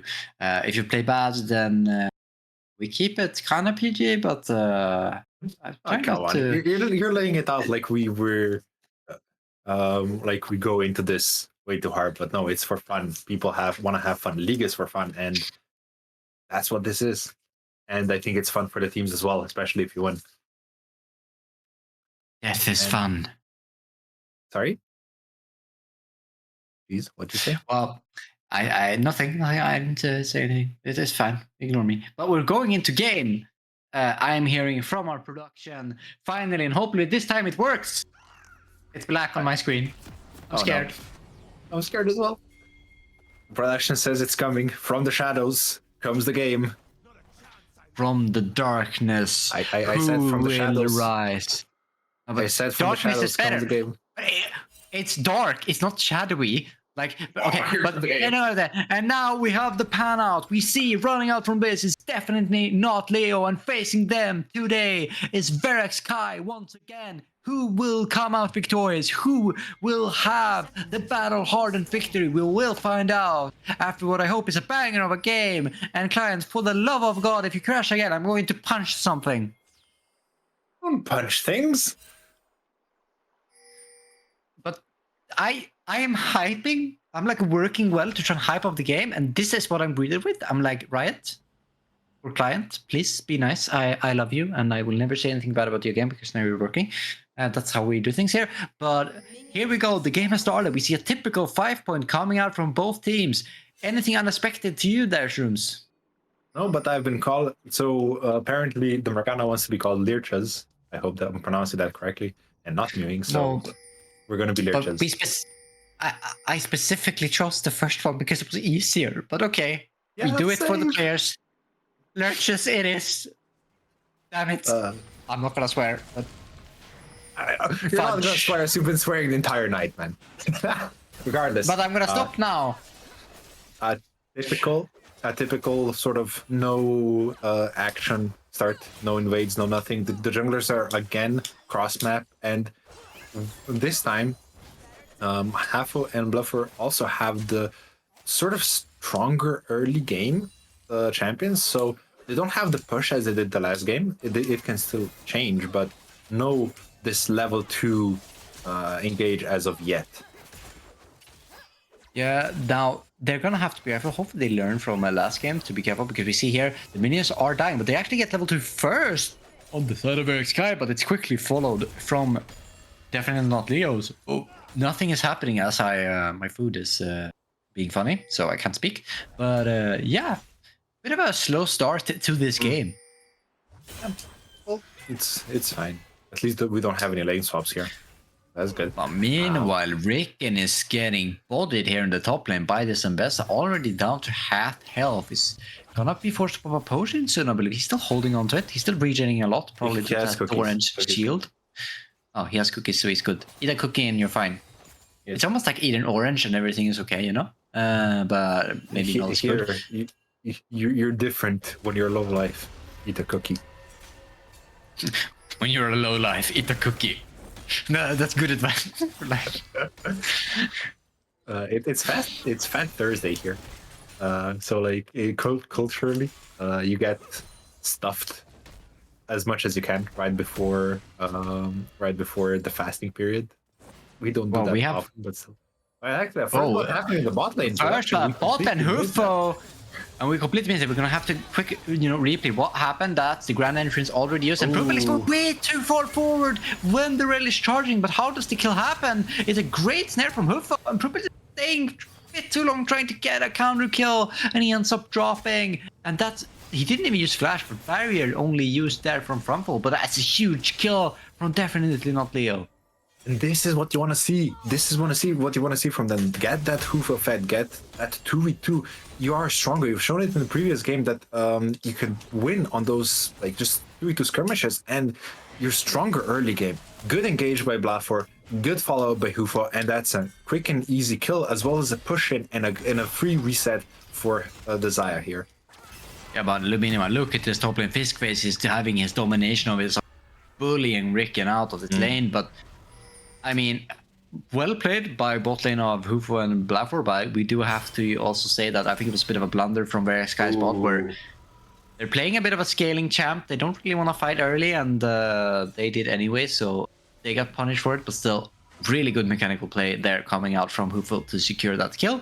But now, he's being forced to TP. Ricken is forced to use his TP early, while Fiskface is gonna get the recall. So that's a TP advantage down there on the top side. Actually, it's being used to get back right to lane right away. Yeah, I like this. You have push into your, into yourself. So it kind of negates Casanova Pimp's presence in the top side. You should know based on how the jungler started that that Sejuani is top side. So I very much like that Fiskface did not push out and just let it reset, let it sort of push into him. Yes, you lose a few minutes, but it's not a lot.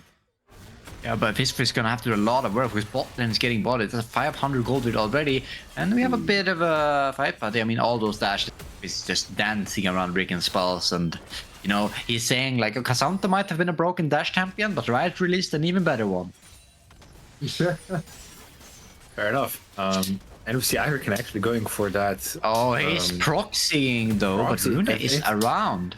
It's a bit of a poor choice as Rune is just over the wall, and 1E is gonna push him forward. Yeah, I don't know about this Ricken. He's using the flash and he's just able to get out. But I mean, that's a free summoner almost coming out for Kai. And will they even choice him? I mean, this is not his turret. He's gonna have to be careful, but no ghost on Rune anymore means that he's gonna be able to run around. That looked scary, but only flash blown. Public execution goes completely wide, and Fiskface, you had the ward. I saw it in inventory. Pop it down before you blind that ultimate.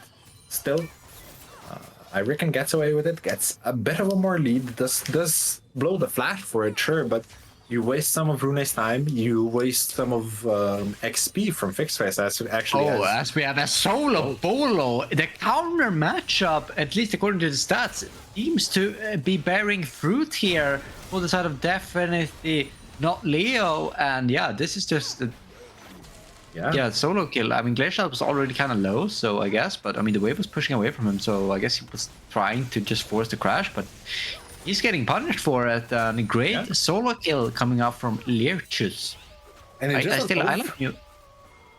It's just an overextend from the side of Glacial. He does not. Again, I think he's not keen on playing. I mean, knowledgeable about playing into this Morgana from MajorCheese, and he gets punished for it. And it's a 600 gold lead for the mid lane, 500 gold lead from the ADC, and right now, the definitely not Leo in a exact opposite position that they were in game 1. Yeah, I think you mean Verax Kaya, that they're... Oh, I guess the opposite. Depends on how you look at it. Both opposites in this case. So I should not be... I don't know why I want to correct you so much, Shrooms. I've been away so long, so maybe I feel threatened by your it is presence now. Position, though.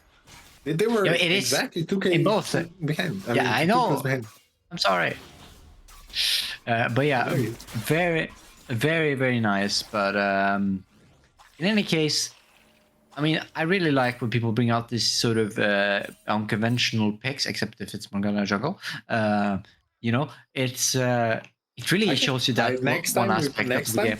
Next time, I will play Morgana jungle and lose this fight. Yeah, well, I won't be watching them, so you know, sucks to be you. But in any case, we're looking at this game. I mean, now this is a 2k gold lead almost, or 1k now. It's been shrinking a bit on the Devil Rail, but now Fiskface is in trouble here. But the Glacial Prison miss, and the public execution is just beautifully by Fiskface to get out, and that's just no summoners blown. Fiskface beautiful dancing there, but now Prumpel is forced to flash. And Half has that level 6 advantage, which means he can just play super aggressive in these 2v2s. Fiskface showing that he also has that happy feat that Ricken showed in the previous game, and beautiful dodge away from the Glacial Prison and just dancing off to deny everything, as meanwhile Glacial is getting pushed out of that mid lane, and it's He's suffering on this Galio pick. Yeah, he's really suffering, and I mean, top lane, look at Rick, and he's already forced to take another recall, and unlike last time, he doesn't have TP, so he'll have to lose a wave, but he keeps it on. And meanwhile, though, both junglers are in bot side. Rune is able to just smite away the camp. Will he get out scot-free, though? The dash is already used. It is down. W is forced out already, but the grand entrance buys some time on the hunt. But Huffo is still untouched. They simply do not have the damage yet from Verax Kai. And here comes the Morgana, who is 3-0 with another solo kill. And this is disastrous for Verax Kai, as Hufo is getting his 3rd kill of the game. Yeah, like you say, it's disastrous. It's 3 kills for the side of Kai. And while this was happening, Lyrchus had another solo kill on this Galio. So this is the exact skirmish where you want that Galio coming in. You want that Glacial Eyes completely shifting the favor into Kai's position because of that instant gank, instant come from that grand entrance. But he dies solo to Lurchus again. He was very low last time we saw him. He did not recall, paid the price with a death, and paid the price with the fact that he could not join that very, very, very important skirmish. Those are the skirmishes you want to take as Kai, but you need that Galio to be coming in. Yeah, but also you have a Sivir, you know, one of the champions really historically weak early game. He's also buying Cole. He can't really contest, you know, these fights as good as I, especially with the kills. And, you know, I think they are just overestimating their champions a bit from the side of Verax Kai. But also crucially, I said before that Verax Kai draft a bit more in my liking, but I mean now the one downside to definitely this comp was that damage diff, but I mean now with the 3-0 Saya and the 3 Ghana on Lurchus, I mean now it's getting really good for definitely Leo. Yeah, and oh no, I think Bluffer went out of the bush, but the front foot still is crazy for the minion. Yeah, and the shields ends up blocking nothing. Hado doesn't even have to hit the snare on the feathers. Just deals so much damage already. And now Kai has to be careful. There is no vision in this Tri-Brush. Does he want to go for it? Casanova Pimp. He does have his Glacial Prism available, but he elects not to go for this dive. He doesn't want to risk anything. Drake is about to spawn. I assume they just want to set up for it all quietly with this goalie. It should be a foregone conclusion that they end up getting it, but what can Kai do in the meantime? I mean, not much, honestly. You're behind 3k, you need to chill, you need to wait for a good opportunity, because the only winning lane that you have right now is this Ambessa. And look at the mid lane, look at oh my god, Glacial. He's just contesting when his wave just gets one shot by this Morgana, and he's walking up, and he's just not having a good time. 3 deaths already. Now can Kai answer? Fizzface is still slightly winning out in this top lane, but he's really low right now, but so is Rickon. But it looks like Rune, he had that item completion. He didn't want to take the risk, so he ends up just recalling. And Kai is not really answering on any side of the map, and he's just continuing to bleed. Yeah, and it's this Galio blind pick is not working for them. It's just getting destroyed by this Morgana, and Lyrchus showing the power of it. He really knows how to play this, and I think it's a matchup he is not really practiced, but I'm sure he has played before, and it shows. It definitely shows he's so far ahead right now. Perfect TS plus 4 kills gives a lot of gold to champion. But now Grand Entrance is being popped by Kai. Can they finally get something back? They get the CC on the battlefield, but Hufu is untouched. But Gwen, that W is the bane of every AD carry, and the scissors are going out. But the boomerang will only tickle a bit as Hufu is forced to use his ultimate.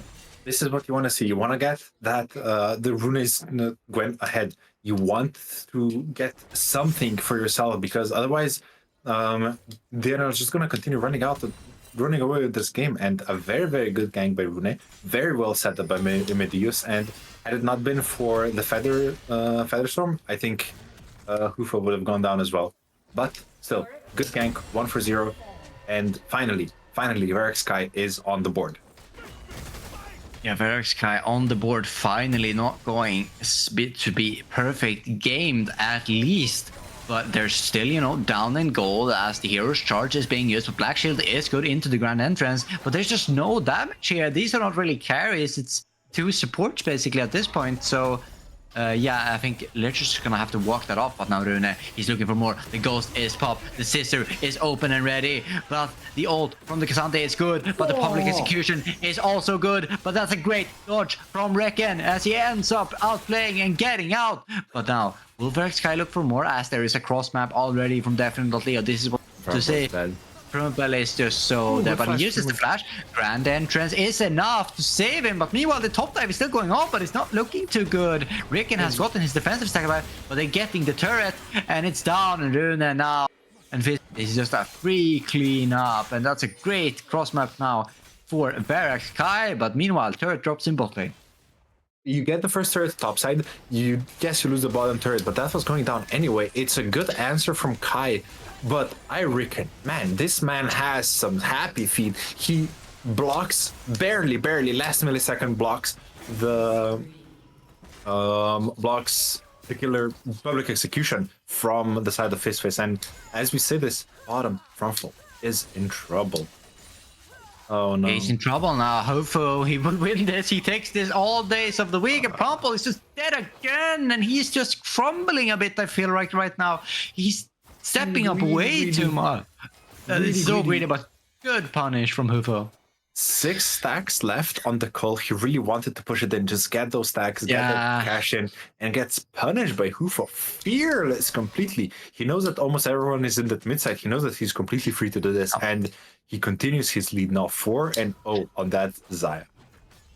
Before that, you know, kind of nullifying the point I didn't get to make, but I was actually happy for Kai that the bot turret was the turret that drops, but this does mean that now, finally, Medius is more free to leave the lane, and Purple can just sit and farm way back, and he can, as we saw, help out Glacialize, kind of stem this bleeding from Galio, who's now finally got an item, so he's gonna be safer, but the public execution is good, but the Feather Storm is also good, but into the grand entrance, there's just too much to see. Black Shield though is enough, and the Rune is just missing the ultimate.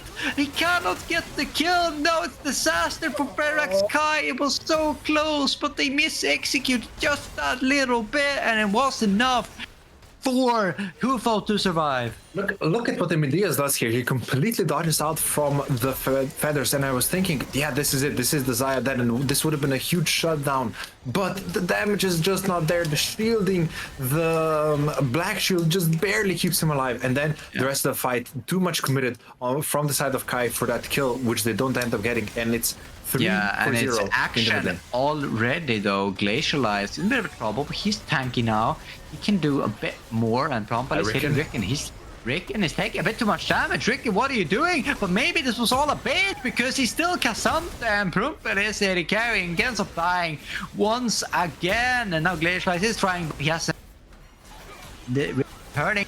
Grand entrance is good. It's made save Glacialized, good healing, but now Hufo is here. Glacialized, you have to back out. Why are you still staying in the fight? And he ends up going down, and this is disaster. Mid jungle from the side of Verax Kai just can't find their footing in this game.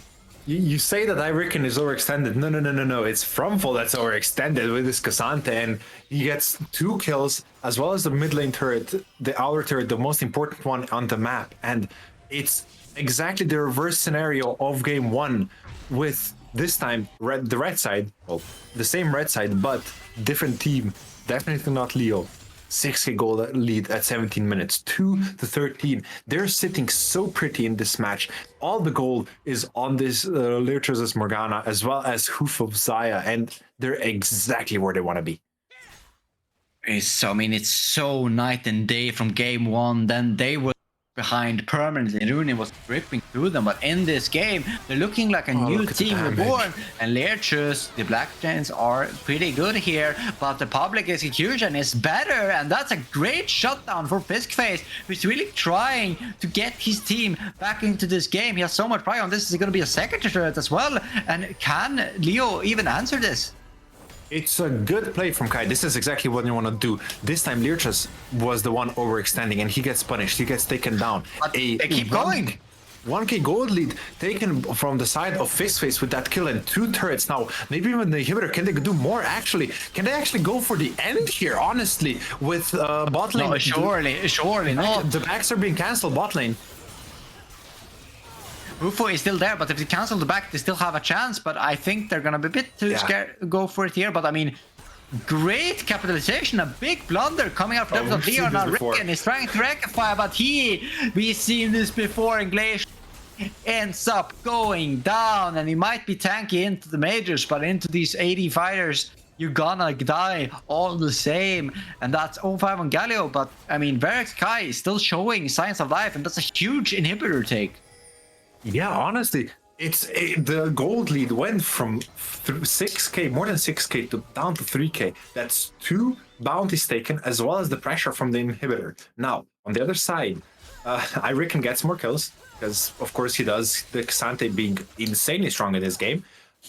But you also get the soul point from the side of Definitely Not Leo. So this Fire Dragon, which will be huge for all champions and everything that that Definitely Not Leo wants to show up, pull up in their composition. So you put yourself in a pretty good position, but that inhibitor take is very, very, very unexpected from the side of Kai, and a good commit from them. As top side, Glacialized might be in trouble.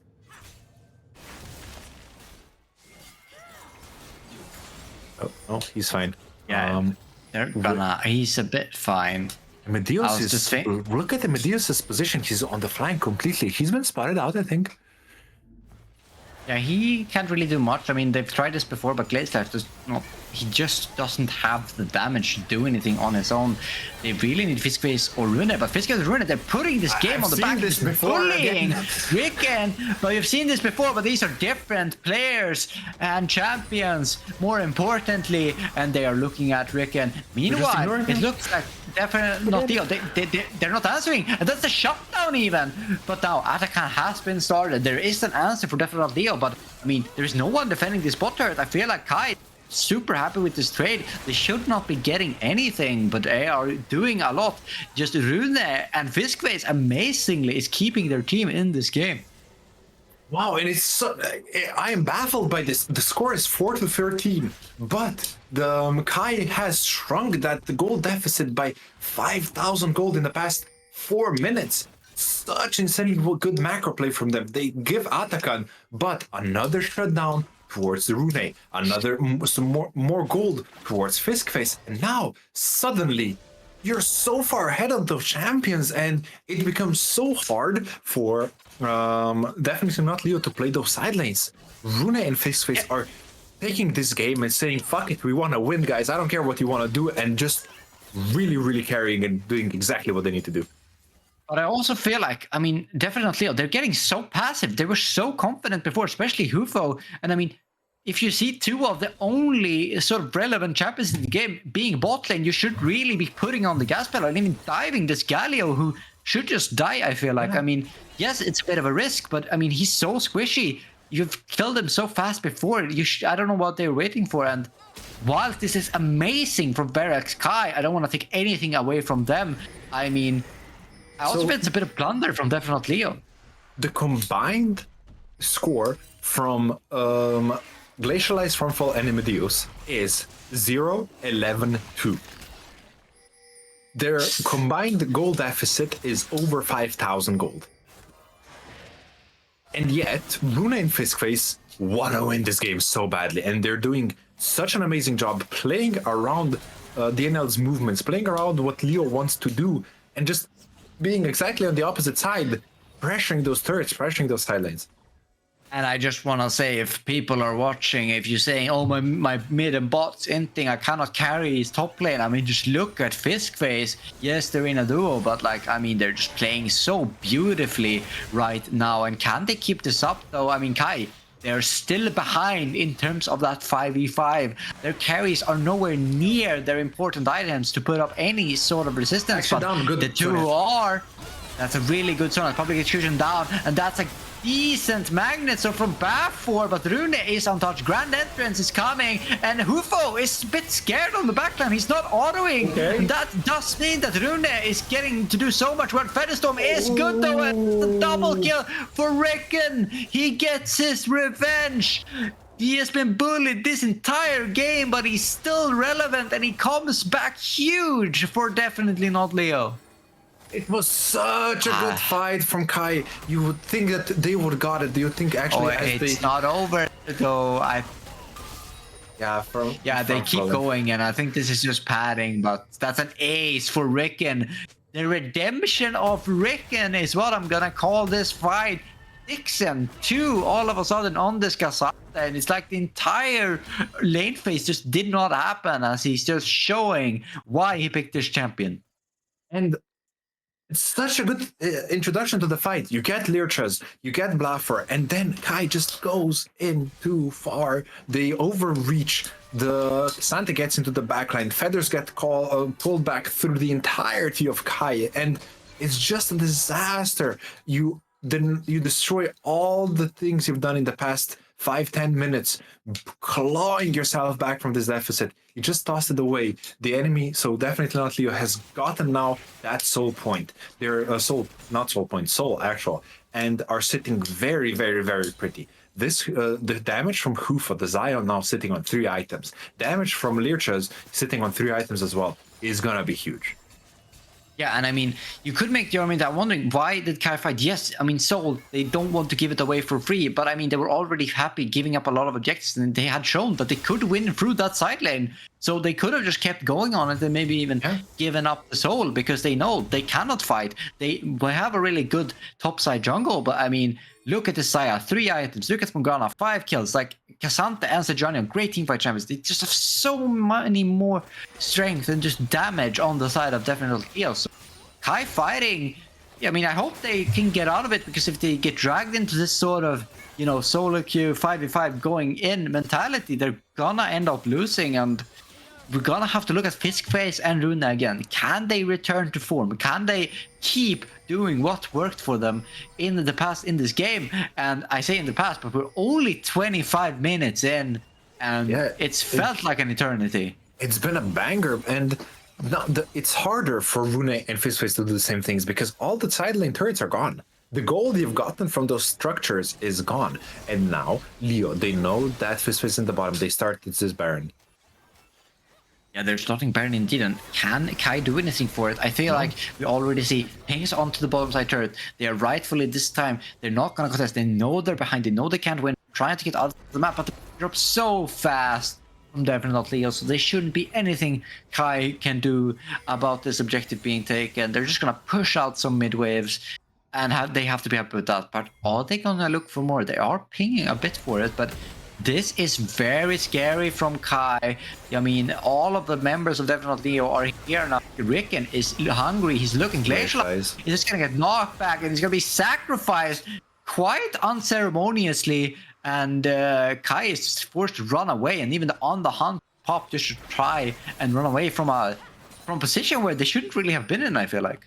Yeah, and you want to go for that mid play, you want to mid turret play, you want to get something back from what just happened, but it's an overstep again, and Glacialize goes down, feeding that pit he's falling himself into, and one more turret already taken by the side of Definitely Not Leo, and they have the Baron push. But this is a good pick, though. It's looking promising. Buffer is so low, but they might be reaching for just the support. But Featherstorm is good, but Lerge is already down. But Hufo is crucially alive. Can they do something?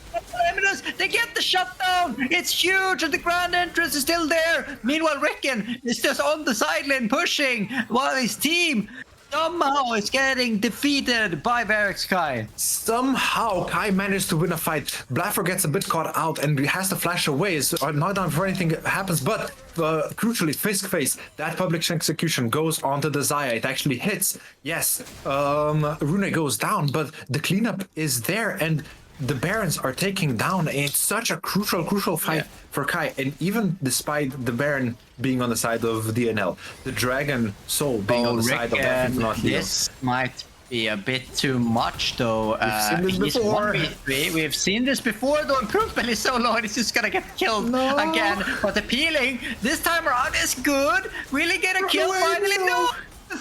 It's too good, and Rickon is just healing so much, and Glacialize, I don't think you win this one. They just don't have anything left in the tank. And again, Rickon is just toying with the entirety of Sky. Look at this man, he replay. goes 1v3, takes the turret, takes the front pole. There is nothing these players can do. Remember that these players together are 0-6, 1-16, sorry, and what, 13? They're not strong. They're not where they want to be. And this Xante is just so fucking strong. And he does not care. He just goes in, takes a turret, takes the 1v3. I feel like the reason there why he doesn't die is because that shutdown on the Saya crucially went on Emidus. Prumpel did not get that 1,000 gold shot. If he got it, maybe he would have enough gold to complete that Infinity Edge, and then they could have killed him, but he just didn't, and he's still not a champion. He's struggling to get to those third items. Meanwhile, we look at Hufel, 4th item completed already. He's so strong.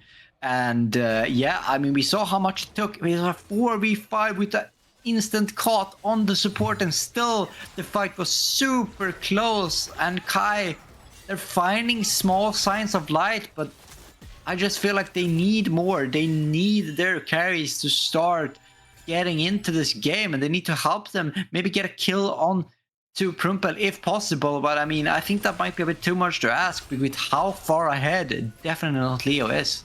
It's going to be hard because Kai now has to face check into the entirety of definitely not Leo's team. They have almost no vision soon around here, and Elder Drake is up in 30 seconds. One catch, one wrong move from the side of Kai, and the game is over. But if you're Leo, you need to lose 2-3 more fights before the game is over. And they're in such a commanding position that I thought, oh, look at that one binding half HP, goddamn.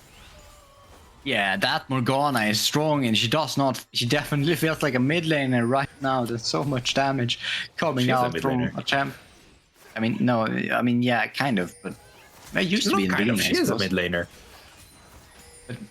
But yeah, I guess so. But Legends just told you how much of a mid laner she is as this fight gets underway. Fistface not wanting to let this through, but it's so hard for Kai. They have no vision. Yeah. Any wrong move, one binding, and that person dies, even if it's Fistface. Look at the damage from 1Q even from the Xayah, which should not do damage. Yeah, and meanwhile, look at the sideways. There are no pressure points for Kai. They cannot use the side limb pressure. They haven't been able to set it up beforehand, so they're forced to take a fight. But are they strong enough? That's a great magnet storm onto 4 people. The redemption is good. Granite is such a death fall, and the health bars are going low on both sides. Call off the feather. It's not good enough, and that's 2 kills for Rune, but is it enough? It's so strong. They're getting so low. Prumpel is trying. Can he get revenge? Prumpel, this is your moment. You need to try. But I reckon is doing it again. That's a triple kill. The Quadra is stolen by Learchus. It was a beautiful attempt from Verax Kai. It was so close, but it was not enough in the end. Such a good fight from Kai. This is what you want to see. They're playing so well from this deficit, but the wallets are just too much. I reckon this, honestly, he's gold lead wise, he's not the best. I mean, not the best. He's still 1.3k ahead, but gold lead wise, he's not the biggest one on the team, but he's playing so well in all of these, going for the 1v3s, going for the 1v2s, and he will take his team to victory together with Learchus's insane Morgana performance, Hufo's insane Xayah performance, and wait, are not ending the game? I thought they were. Oh, I was saying as if they ended the game. Oops. I mean, death time is so low, they don't want to risk anything. They still can base. There's still an Elder Drake for the taking, so I think they're taking their time to make sure that Kai has no options. I mean, even though they're ahead, they have seen that Kai is really good at playing these fights out and is still somehow coming out somewhat good, considering the gold deficit they do find themselves in. But I mean, this is just like great game overall from definitely Leo. Some blunders has been shown, but I mean, from considering how the first game went, this is so needed for them. They need to pick up this win again in order to stay in that race for playoffs and not just standing in point-wise, but just mental-wise. If, as I said, if you lose 2 games in a row, like, it's going to be such a damage to your team's mental. And Kai has already gotten their sort of mental game 1, but I mean, losing a game, winning me, it's also very hard. Kai's not letting this go. They're fighting so hard, despite the deficit, despite the soul on definitely not Leo. They're playing so insanely well, and they're actually saying fuck the dragon. They're saying fuck the elder, but they're a bit late on the Baron, I think. And definitely not Leo is now in a commanding position with that elder dragon. They have to run out, no, but can they? They're way too slow. Is the name of the game. And Rick is just gonna take and Grand Entrance. No, this is what to do. Fist down, and now Glacialize is soon to follow, and this surely is it. Kai put up a valiant effort, but in the end, as you say, the wallets, the time, the damage, the items, it's just too much for Verax Kai to handle, and definitely not Leo. They might have looked like the weaker team in the draft, but they knew better. They had the counter pick prepared. They got it. Hufo needed to get ahead. They won the 2v2, and on the backs of their amazing carries, but not only carries, Ricken has to be shouted out. He got so much pressure soaked from the team, and he's gonna see if he can pad his stats as he goes in. Again, Grand Entrance doesn't do much, and this is gonna be all she rolled with the execute. Definitely Leo coming back strong and showing why they share a force that should be reckoned with, and they're definitely not ending this game potentially just right now. They might still do it soon. They still have Elder. They are very low. Rick, and we have seen this before though. Why is he healing so fucking much as a tank? I do not know. But with this final fight, they will be able to close out this game, and definitely not Leo is definitely not out of this whole season. Yeah, such a good game from them. Coming back, swapping positions completely. This time they were the ones with the gold lead. This time they were the ones in a commanding lead. And it shows, going 1-1 on Kai. And honestly, a masterclass performance on this Morgana. I did not know what to think about it. It was that dark horse as we talked about, and it showed why it's so strong into that Galio. I mean, just really a banger of a game, honestly. And I love Kai, you know, for making it interesting. They kept fighting even at a big goal deficit. And I mean, when I saw those great transitions done by Rune and Fiskface, they were doing so much work to try and keep Kai into this game. And maybe have some replays coming up soon of, you know, Fiskface, the man who tried his best, but was not good enough to keep his team in the game. As actually, this is from game 1. I mean, we did lose, so I don't know if you wanna. But he wants to show the victory first, I suppose. Gotta mend our hearts a bit. Yeah. And in general, so we're gonna have a poll up shortly for you guys to for the player of the game, of the second game. Who would you give it to, Cheese? Second game, I mean, Hufo was the carry, but honestly, I think that Morgana pick was the clutch factor. So actually, Lurchus is probably getting slightly my vote versus, you know, Hufo played well. I'm an ADC main and skills, and he was using his ultimates very timely in a lot of cases, but he also saw some maybe missed ones. So I think Lurchus, with that Morgana pick, just so much in this game. So he's gonna get my vote. I go with Ricken. Man was destroying the game after being. So he went into the game.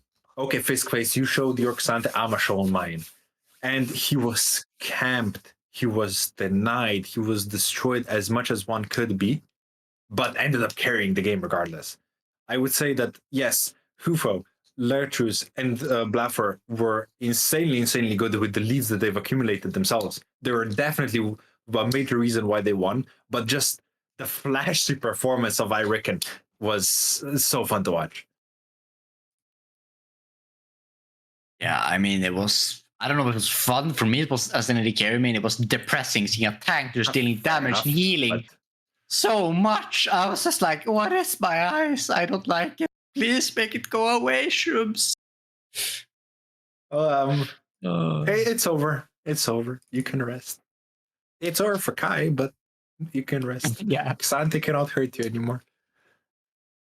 What a game. But I mean, speaking of Kai, we have to commend them anyway. I mean, it's really hard to win fights at that sort of a goal deficit, and they did everything they could, considering the position that they found themselves in. And I mean, I think there's a lot of good stuff to take away here, good learning points, and definitely shouldn't be too dismayed about the series. They showed a lot of good stuff, and even as behind, they showed a lot of good stuff as well. But I mean, we have to give kudos to definitely not Leo. There were a lot of question marks after game one. I mean, how good is this team actually? You know, but they kind of got a bit stomped. I mean, it's one of those games where there's not much you can do when you have a 25 major stacks against you.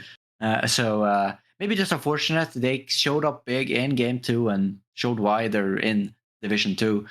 Really well played. Honestly, a very good performance from both teams. I have to commend Kai for the first game. It was very clean, but I also have to commend definitely not Leo with that mental reset that they showed and for giving us such an entertaining game too, honestly. Yeah, it was really great. And I mean, what a banger. My first 2 games back on Verax, a bit bootleg, but I mean, some banger games coming out already. I'm here for it. And yeah, I mean, just so great. And I want to take the opportunity to also thank our production for doing his job very well, considering his circumstances. And yeah, it was just a great series to cast and just very enjoyable. Yeah, thank you very much for production for working through the league issues. As we take a stock of this game, that's week 3 of Division 2 over for all teams. They have played through it, and right now, if we look at the standings, Gucci, Eve, and H75 are first with 100% win rate, and then third is Helber Gaming with 8 points. Fourth, fifth, Kai, Peach. Fourth, fifth, sixth are Kai, definitely not Leo, and Peach, Fish, Esports. And then Curlinera, Black, and Int Academy are 7th and 8th with 2 points respectively. So it's a very, very close bottom side of the bracket with one win tying, separating 4 players. Yeah. And I mean, yeah, it's keeping the playoff race close until the end. But we're gonna have an interview from the enemy team, actually. I mean, for enemy, us, I guess. It was definitely not Leo. Definitely not. No. Leo. But yeah, I wonder who's gonna have a quick interview as we wait for them to join us.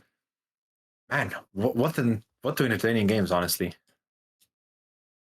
Yeah, I mean, it was entertaining if nothing else, and yeah, a lot of unique picks were shown. I mean, we're gonna very, cool to see and really put in. But now we're gonna get ready for this interview with if Production Academy. Who do we maybe can introduce it? Who do we got here for the stream? You got the mid laner Lurches on your. Lurches. Oh, yes, sir. First off, I gotta just start off. No, my first. I have to ask this: why why Lurches over mewing? Like originally it was only Lurches, and then like mewing became a trend, and I was a part of it, So I just decided that it's my name. So I'm sorry if we called you mewing for the entirety of the first game. That's completely fine. That's equally as good. But congrats on the second game. You played so insanely well. This Morgana was destroying, honestly, Glacialized in the mid lane. Thank you. Yeah, I mean, I think Morgana is a kind of slept-on pick, actually. Like, I think it brings a lot of good utility to the team, and laning phase is the strongest part, I think. Yeah, Lurches is my favorite utility player. There's no one better. Hi, Björn, if you can introduce yourself as well. Yeah, my name is Björn, not Irican. And Yeah. I played Kisante this game. Yeah, Yeah, you know, congrats we have. on player of the Congrats game. indeed. Wait, he got player of the game? Yeah. Like, okay, you played well, but you're scaring me. Like, I'm an ADC main, and I just see you from I don't know where, and I just go, what is happening? Yeah, I'm a bit But of I mean, I play like a bit of a psychopath sometimes when I play Yes. League. But yeah, you could see the downside and the upside. I mean, the first game wasn't that pretty, was it? So yeah, but I think it was good games, some close games, and Yeah. fortunately, I have a good team with me to close out the second game. Yeah, well played on that. Like, you were denied everything from Kite. They threw everything in the kitchen sink at you, and still you somehow just went 1v3, getting the turret, getting kills. It's just Kisante diff, I think. That champ is disgusting. Yeah, we saw in both games actually. Yeah, I agree. That champion is very disgusting. But I mean, you played it quite well. You had some fancy feet in both games actually, even though the second didn't go as well as you'd hoped. But you rectified it very well in the game. But still, you were really far ahead in the second game, and there were still some really close fights. And I think you were up like over 6k gold at one point, and then it got shrunk really fast. I mean, talk us through what happened there. In the second game? Yeah, I mean, game. I think it was a bit of a limit testing, you know.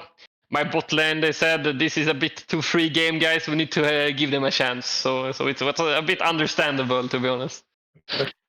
And gave them a chance. You did. Still managed to get the win. In control the entirety of the game. Now you are tied with them, with Kai again, in the middle of the bracket. What are your outlooks for the rest of the season coming in here? Ooh. Outlooks or the predictions? Outlooks. Sorry, what did you say? Yeah, like just feelings of how it's gonna go for you guys. How do you see yourself doing? I mean, I think that we're starting to like find our identity as a team, and especially like the second game, I think we have had more fun in it, and I think that's really like what makes us play better in general, like having fun with each other. And yeah, I mean, I think everyone is a really good player, especially my jungler. She's really growing as a jungler to me. So I mean, the future looks bright in my opinion. Yeah, fair enough. Very nice.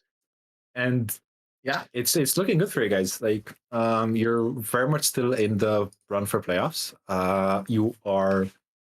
It's a very, very close bracket for you guys, and I'm interested to see what happens next. Honestly, it was very fun to watch you guys. Yeah, thank you. And we usually end these interviews with 2 questions disguised in one. If you could say anything to the enemy team, what would you say? And similarly, if you could say anything to your team, what would you say officially on stream being recorded? You want to go first, Björn? No, you go first. Okay. I just want to say I respect that Nivea pick. It was really boring playing against, but you played it very well in lane.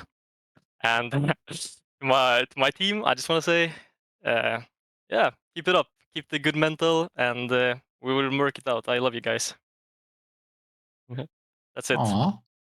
And I have one thing to say. Stop camping top lane. It's cringe, guys. Come on, grow up. It's time to play the game. And the second thing I have to my team is, we learn from our mistakes and we grow stronger from them. I think that is why this team is gonna go far. Such motivational speech. I love it. Wise words indeed. But yeah, I think with that, that's going to be it for us for the stream for today. Thank you very much, guys, for the game, and thank you very much for the playing for the interview. Thank you yourself, Jacob and Gal. I hope you have a great evening, and I'll see you later. Too, guys. See ya. And bye-bye. With that, we're going to be ending. Thank you, everyone, for watching. We're going to be back on Monday, most likely, with more games, and see you then.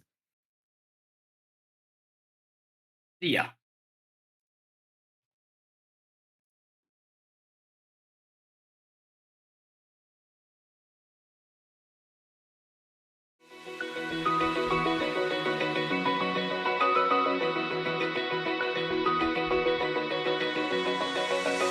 Open eye, feel the waves cut through me, hypnotized by the sounds I'm breathing in. Hold tight, chemicals collide. Hold tight, hold tight, hold tight. Dripping lights paint the skies, all because of you. Dripping lights paint the skies, only you can make me move. You can make me move. Can make me move. You can make me move. Can make me.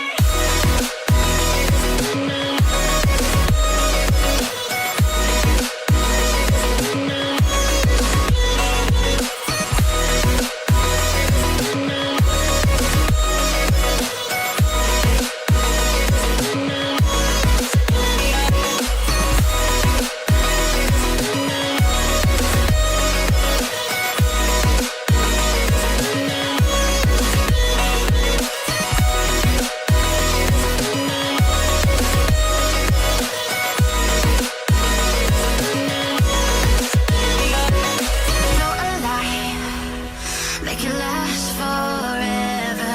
Stop in time.